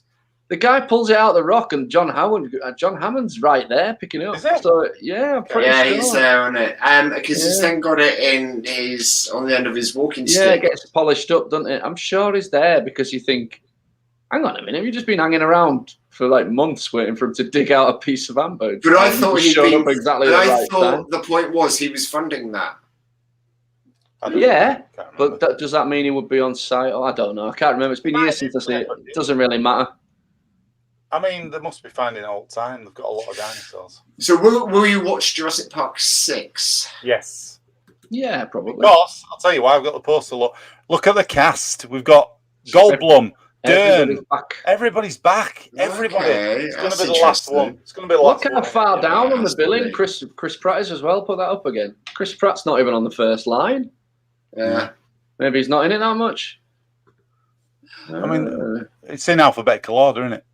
BD Wong is what's his name? It's in alphabetical order, Webb. That's why. Oh, is it? He's in BJ Wong. Rich is Hugo Strange from Gotham. Yes, of course he is. Yes. He's one of the most gloriously overacting guys in the world, but he gets it right. He's so over the top. Dr. Henry Wu. I was just remembered what happened at the end of the last one. It was where they got to, they all were out in the mainland, wasn't it? And there's that bit where there's a zoo in there and T-Rex goes up to the lion. Do you remember? And which one's this? The first movie. The last one. Last one. No. As if to say, and then that's what happens in this new film. Then they're all out in the wild. They're literally. There were a teaser one that came out, and it had like a trailer park, and they got destroyed by one of the T-Rexes, I think. So, okay. When's it due out? This next one? Is it next year? Sure. I would imagine so. How are we doing with the comments, Lee? Do you have any comments on the show? Yeah, I'll bring some up. Paul Brooks, I never saw any of the Jurassic films, but all I remember is being supervisor at popcorn stand at Showcase when two locked the doors, stopped people coming in. Foyer was packed, yeah. String saying film. I didn't know you're a projectionist, Pop Not Brooks. Oh, you're in an elite group with Mr. Lumb. Look at that. Any other comments? Projectionists unite. Terry hasn't watched Highlander. Told you. Yeah, you're in good company. She loves Sean Connery. Does Sam's apprentice steal the egg? Yes. Yeah. Yeah. Hang on. What? In which one's that? That's in the third one. Oh, in the third one, right? Okay. Raptor eggs. Eggs. Oh, yeah, eggs. There we go. James Cromwell in Jurassic World. Oh yeah, James Cromwell is a really good actor, fantastic actor. Fallen Kingdom was about end of island and dinosaurs auction. I said that, Martin. God, you two are really snappy with everyone tonight. Super Raptor, yeah. There was a Super Raptor, wasn't there? Sad bit with Brontosaurus on Island, yeah. Thank you, Martin. That was really sad. I felt awful about that. I laughed at that bit. Yeah, of course you did, because you're a heartless bastard, Chris. I was sad about it too. James Cameron was dying business partner. That was it. Yes. Yes, I forgot about that kid who was in it. Yeah. You've just made me do a big sigh of satisfaction there, because I hate it when we leave things and we don't really know what we're talking about. Hang on, there was a kid in it though, cloning his dead daughter. I honestly can't. I'm going to watch the second one again. The last one, because the second. I think I might have to as well, because I've clearly. I literally with a bad taste in my mouth and just let the CGI annoy me too much. There might be a story beyond the CGI. Maybe we'll report it next time on what we found out again. Westworld. Now I would go there and hang out in Shogun World. Yeah. Westworld. It's exciting. Don't ask me what the hell happened in the last series. I got 2 series in. I still haven't got around to series 3. Island Man. Oh, that would be fun. Yeah, it would be less expensive to go to. Silly Isles. Oh, yeah, that's true. Yeah, Camp Cretaceous. Yeah, we should have watched that. What about the computer games of Jurassic Park? I know there's a really good arcade game. The Jurassic Park arcade game is awesome. I had it on Amiga, that were all right. Overhead kind of down thing, and then Mega Drive. That was hard. That was quite hard, wasn't it? Yeah, the Mega Drive was all right, I thought. I don't think they've ever nailed a Jurassic Park game, though, from my... Lego Jurassic Park Webb. Yeah, well, I haven't played that. Oh, yet. It's great. Yeah. It's great. Is it? Play it, it's great. Has it got all the Jurassic Parks in, or is it just the last 2? It's got 4. It's got 4 in them. It's got 1, 2, 3, and 4. Okay, so then... Now, that is something I would be interested in you share playing and me watching, Webby. That's one of those ones I'd be interested in seeing their little Lego dinosaurs. Well, considering my financial state at the minute, I won't be buying any games for the next 75 years, something like that. So we might be better off getting Lummy to play it again, and we'll both share play him. Yeah. We'll live vicariously. If we figure out how to get a game window in there, we could do it live while we're talking, but I don't know how to do that yet. We'll try. Oh, yeah, you're bad enough when you read a book. I can't play a game and talk to audiences. I can do All right. I'm playing a game now. I'm playing Lego Indiana. I'm not. But I don't know if anybody's seen that Jurassic Park animation thing on Netflix. I don't know. Let us know, guys. I've heard it's all right. We've got some more comments. Big team art. First movie great, especially when I went to cinema. It's got something we didn't actually mention. It's got some really good jump scares in that movie. Yeah. Well, I never forget the first time I saw this in cinema, and there was a row. I went on afternoon with a mate of mine, right? And we were sat, it were pretty empty, but there were a school party of kids in like 2 rows ahead of us, right? And the bit where we talked about earlier, you know, where arm comes out of the thing. Yeah, Sam Jackson's arm. Oh, it's when the Velociraptor hits out of the thing then. After yeah. This row of kids just went boom. All at once. It was brilliant. It was really funny. Yeah, I remember seeing that. There's some good bit. I think that's the good thing about the first one. It really is. I saw that at the ABC in Leeds with my brother and my best friend at the time. Well, both our best friend at the time, and the same thing happened, and nobody were expecting it. That bit where the Velociraptor pops out after the arm, everybody shit themselves. It was really cool. Yeah, but yeah, that's a good thing about being in the cinema. It really does change your perspective on certain movies. You know, I remember seeing Sixth Sense. I'm totally unrelated, but seeing Sixth Sense for the first time at a film festival at the Odeon when we worked there. Nobody knew what this film was, and the cinema was absolutely packed. 1,000 seats in Odeon 1, and there were 1,000 people in there all jumping at the same time. And I was stood at the back with my torch, not torch went on, but you know, stood there as an usher at the back, just joyfully watching this audience leap out the seats several times in the bloody movie. Do you remember one of the biggest jump scares I had was 7, you know, where they're keeping that guy alive on the bed. Oh yeah. Oh my God! I thought I would have an heart attack. I jumped about 90 miles. Mate, we probably could do a segment on jump scares, because the one that gets me every time is Jaws with that bloody head, that floating head in the. Yeah. What else we got? Daniel. Hey up, Daniel. Hey, Daniel, how you doing, man? Chris Lawrence, what are your thoughts on the frame of the shots? Frame shots so that humans would look as small as possible, but the directors have not done in sequels. That is interesting, and I don't think he did it in the sequel either, did he? Which is odd, because it is the same director. But I'll say this for Spielberg: some of his films, the they are typical Spielberg films. They feel like Spielberg films, and the second one didn't for some reason, and I don't know if there's a reason for that. So I'm not sure about that. But he did the same with E.T., didn't he? Low angles, so it looked like a kid's perspective. Yeah. So he's done it all the way around on this. So yeah, it's clever. Yeah, it's clever. But I do think that I don't know how much of that is down to him and how much is down to his regular cinematographer, because cinematographers they never get the accolades they should do. You know, there's a lot of it is down to somebody who knows what they're doing with a camera, translating what a director wants. It's the DOP, you know, it's the director of photography. It's In your opinion, how has this impacted the sequels? I'll tell you what I do think about these films. I think they get a bit too clever with the CGI in a way, and it doesn't always work. You know, like when we were just talking about translate very well. The first film there, you're waiting to see the dinosaurs all the way through it, aren't you? For a good, 40 minutes in or something before you can see the brontosaurus. Then when you do, it's a bit of a spectacle in it, really, even though I know we're saying it's dated now, but at the time you were like, oh, wow, that looks amazing. And then you've got the T-Rex sequence and all that. They don't overkill it. You haven't got a T-Rex like...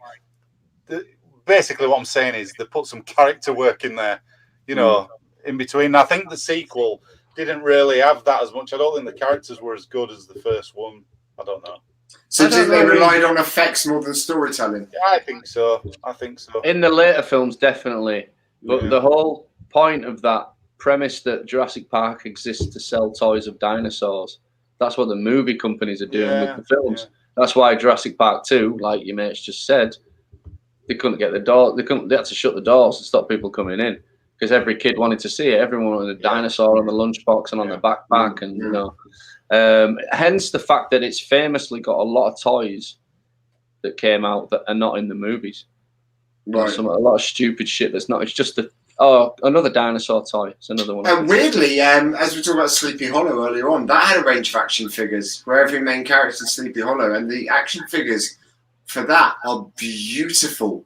Yeah, I didn't know that. They're stunning. They're really detailed. Have a Google of it later on. They're so detailed. They're really beautiful figures. I'd love to have some of them. Martin's mentioned here the plot a bit more of that thing. The girl thought it was her grandmother. Thought it was her grandfather, but was actually his daughter's clone. Oh my god, I need to watch it again. That one. Yeah. I missed all that. That's not boding well. But as for dating, how dated the original Jurassic Park is. Sure. Like, this is what I'm trying to say about Highlander, right? Highlander has dated. This is undeniable. It looks like a film from its time. Jurassic Park, because it's filmed quite well, yes, the odd moment of CGI lets it down. But on the whole, I think it's dated less because of the strength of its director and the cinematography and, you know what I mean, the choice of effects and stuff. But essentially, it's the story, isn't it? The story of Jurassic Park is an interesting concept. Excuse me. It is, and whether it should be done, you know. What does he say? He says, doesn't he, in it? He says, you didn't think whether you should. Yeah. Basically. Yeah. And nature always finds a way. You got so wrapped up, John, in doing it, you didn't stop and ask yourself if you should. That's the best Samuel L. Jackson impression you've ever done. Laura Dern. I do her in Castaway as well. You ready? Tom Hanks, you're back from the island. You know. Yeah, good. Excellent. Well, gentlemen, it's been... It's my show. I'll do what I want. Next week. Yeah, definitely. It's been illuminating hearing your thoughts on Jurassic Park and actually reminiscing over lots of the bits that we missed. Thank you, Martin and Big T and Pop Not Broth and Daniel for all your comments and filling in the gaps there. Thank you, Terry, for defending Sean Connery, but also not watching Highlander. Gents, is there anything that you'd like to share before next week? Anything going on? Have you got your radio show, Lummy? Well, it was on tonight, same time as this. So. Wow, how are you doing that at the same time? Well, life will find a way. What you got on this week, Lummy? You got any gigs that anyone can go to? Outdoor game started. We got some gigs. Yeah, we got 7 hours. 7 Arts in Leeds tomorrow night. That's the improv show? That's the improv show. Discount, come and check out. We're back doing them. Friday, we're in Bradford doing it as well. Whereabouts in Bradford? The Tapestry. It's called Tapestry Arts. Really nice venue. Nice. Then Saturday, we're doing Harrogate at the Empress on the Stray pub upstairs. Nice. And then Sunday, I've got my improv courses back as well. If you want to go see some live improv, if you've fed up of being locked away for the last 16 months and want to go and experience some lols in real life, sat with some other human beings, then go along to the Discount Comedy. Check out. It's a lot of fun, actually. It's a lot of fun. It's so nice being back in front of people live as well. It's unbelievable. I'll bet. It is weird, isn't it, doing online shows and not seeing the beauty of this is that obviously we get reactions and stuff and that our viewers are as much of the part of the show as we are. But actually, you know, when I'm teaching online, for example, it just does not. I love it still, but it doesn't feel the same as when you've got a live sort of studio of students there. It's a huge difference. What about you, Webby? Any pearls of wisdom that you'd like to share with anyone? Probably should have started with me, mate. Well, no, you've got Robin's birthday tomorrow. You got Robin's birthday. Nobody's invited to that. Yeah, but what's going on? What have you got planned for his birthday? What have you got planned for him? We're going to do a little bit of stand-up improvisation. That's the gig tomorrow I'm doing. Yeah. We booked him this wonderful act called the Discount Comedy Checkout. Bring him down to 7 Arts. We'll do a spot for him. Child-friendly improv for him. Dude, tomorrow, if it gets too much for you, we're only down the road. Come and have a beer. Yeah, man. Well, you know me, I'll be rat-ass by that time anyway. I'm kidding. Absolute nonsense. And also, apart from that, his actual party that humans are invited to, other humans, is on Saturday. So we're having a little... Nice. Were you having that in the flat or are you doing that outside? Outside, if the weather's nice. We've got this company coming that bought an old fire engine and they bring it round for the kids and the kids can play on the fire engine for an hour, use the horns. They get to use I don't know what's going to happen, but allegedly they get to use the hose. I've just got visions of from the hose pipe. Do you remember? Have you seen UHF? Weird Al? Yes. It's a great film. I love Weird Al. Drink from the hose pipe. That would be absolutely hilarious, wouldn't it? Standing someone. That's where they set up a cable TV channel, isn't it? Yeah. Right. Yeah, it's really fun. Spadowski's Funhouse. Yes. Good Lord. Yeah. Well, Webby, from us here at the It's All Geek to Me, give Robin a very, very big birthday hug from us. Very, very happy birthday. Certainly will, little buddy. He knows he's been on the internet tonight, so he's going to want to watch the clip of his montage. Nice. That's cool. Well, Robin, very happy birthday to you, little buddy. Hope to see you soon. And ladies and gentlemen, thank you very much for watching and taking part in the show. Thanks for leaving your comments. If you want to give us a like and a subscribe over on that there YouTube, go and do it. It really, really helps because it spreads the word. Algorithms, you see, it means other people get to see the show and it means that we get to be shared amongst more people. Please go over to our Twitter page at It's All Geek Twit. Go and give us a like and a subscribe all over the place. I've lost track of all our social medias now, but we're in quite a few places. So folks, please go, like, subscribe, share button. That's the other one. We need to share the shit out of this stuff. But for now, from me, whoa, next week. Oh, I forgot all about that. Oh God, we should have done this at the start of the show. Why? What's happening? Right, Lummy, are you going to explain? So, this is right, isn't it? Next week, we've had to change the day again. It's my fault. I held my hands up. It's my problem. I've done this to everybody. We're changing the show. It's not going to be on Tuesdays anymore. It's going to be Monday nights. Right, but this is the thing. So, Monday nights, 7:30, every single week, and the night is not changing from that point on, which is why we're going to potentially be recording some more pre-recorded shows just on the off chance. But what we don't want to do is keep messing you guys around by changing the night. So from now on, we had a big talk about this of the last week. We had a big meeting after the show last Tuesday, and we are going to be with you every Monday night, every single week from 7:30. That is our geek guarantee right there.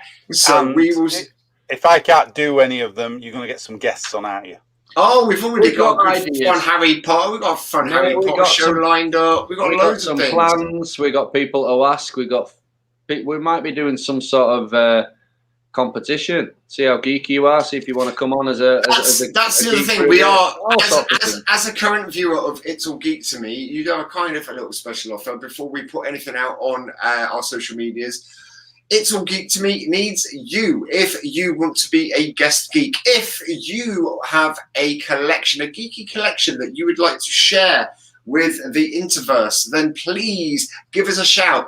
Go to our social medias, go to our Facebook page, probably send us a DM with a little video telling us what you would like to do on the show. And we would love to have you on, and you get first dibs because you are our original audience, ladies and gents. So please, yes, send a little video over. Let us know what sort of geeky thing you're into, what you'd like to share, if you've got a collection, or even if you'd just like to be our guest host for 1 week. I know we had a really fun chat. That's how we met Pop Not Broth, and that was a really fun experience on Boxing Day. So, ladies and gents, we will see you next week, 7:30, Monday night, new and permanent night. We will see you then. Until then, from Webby, from Lummy, and from me, goodbye. See you later, folks.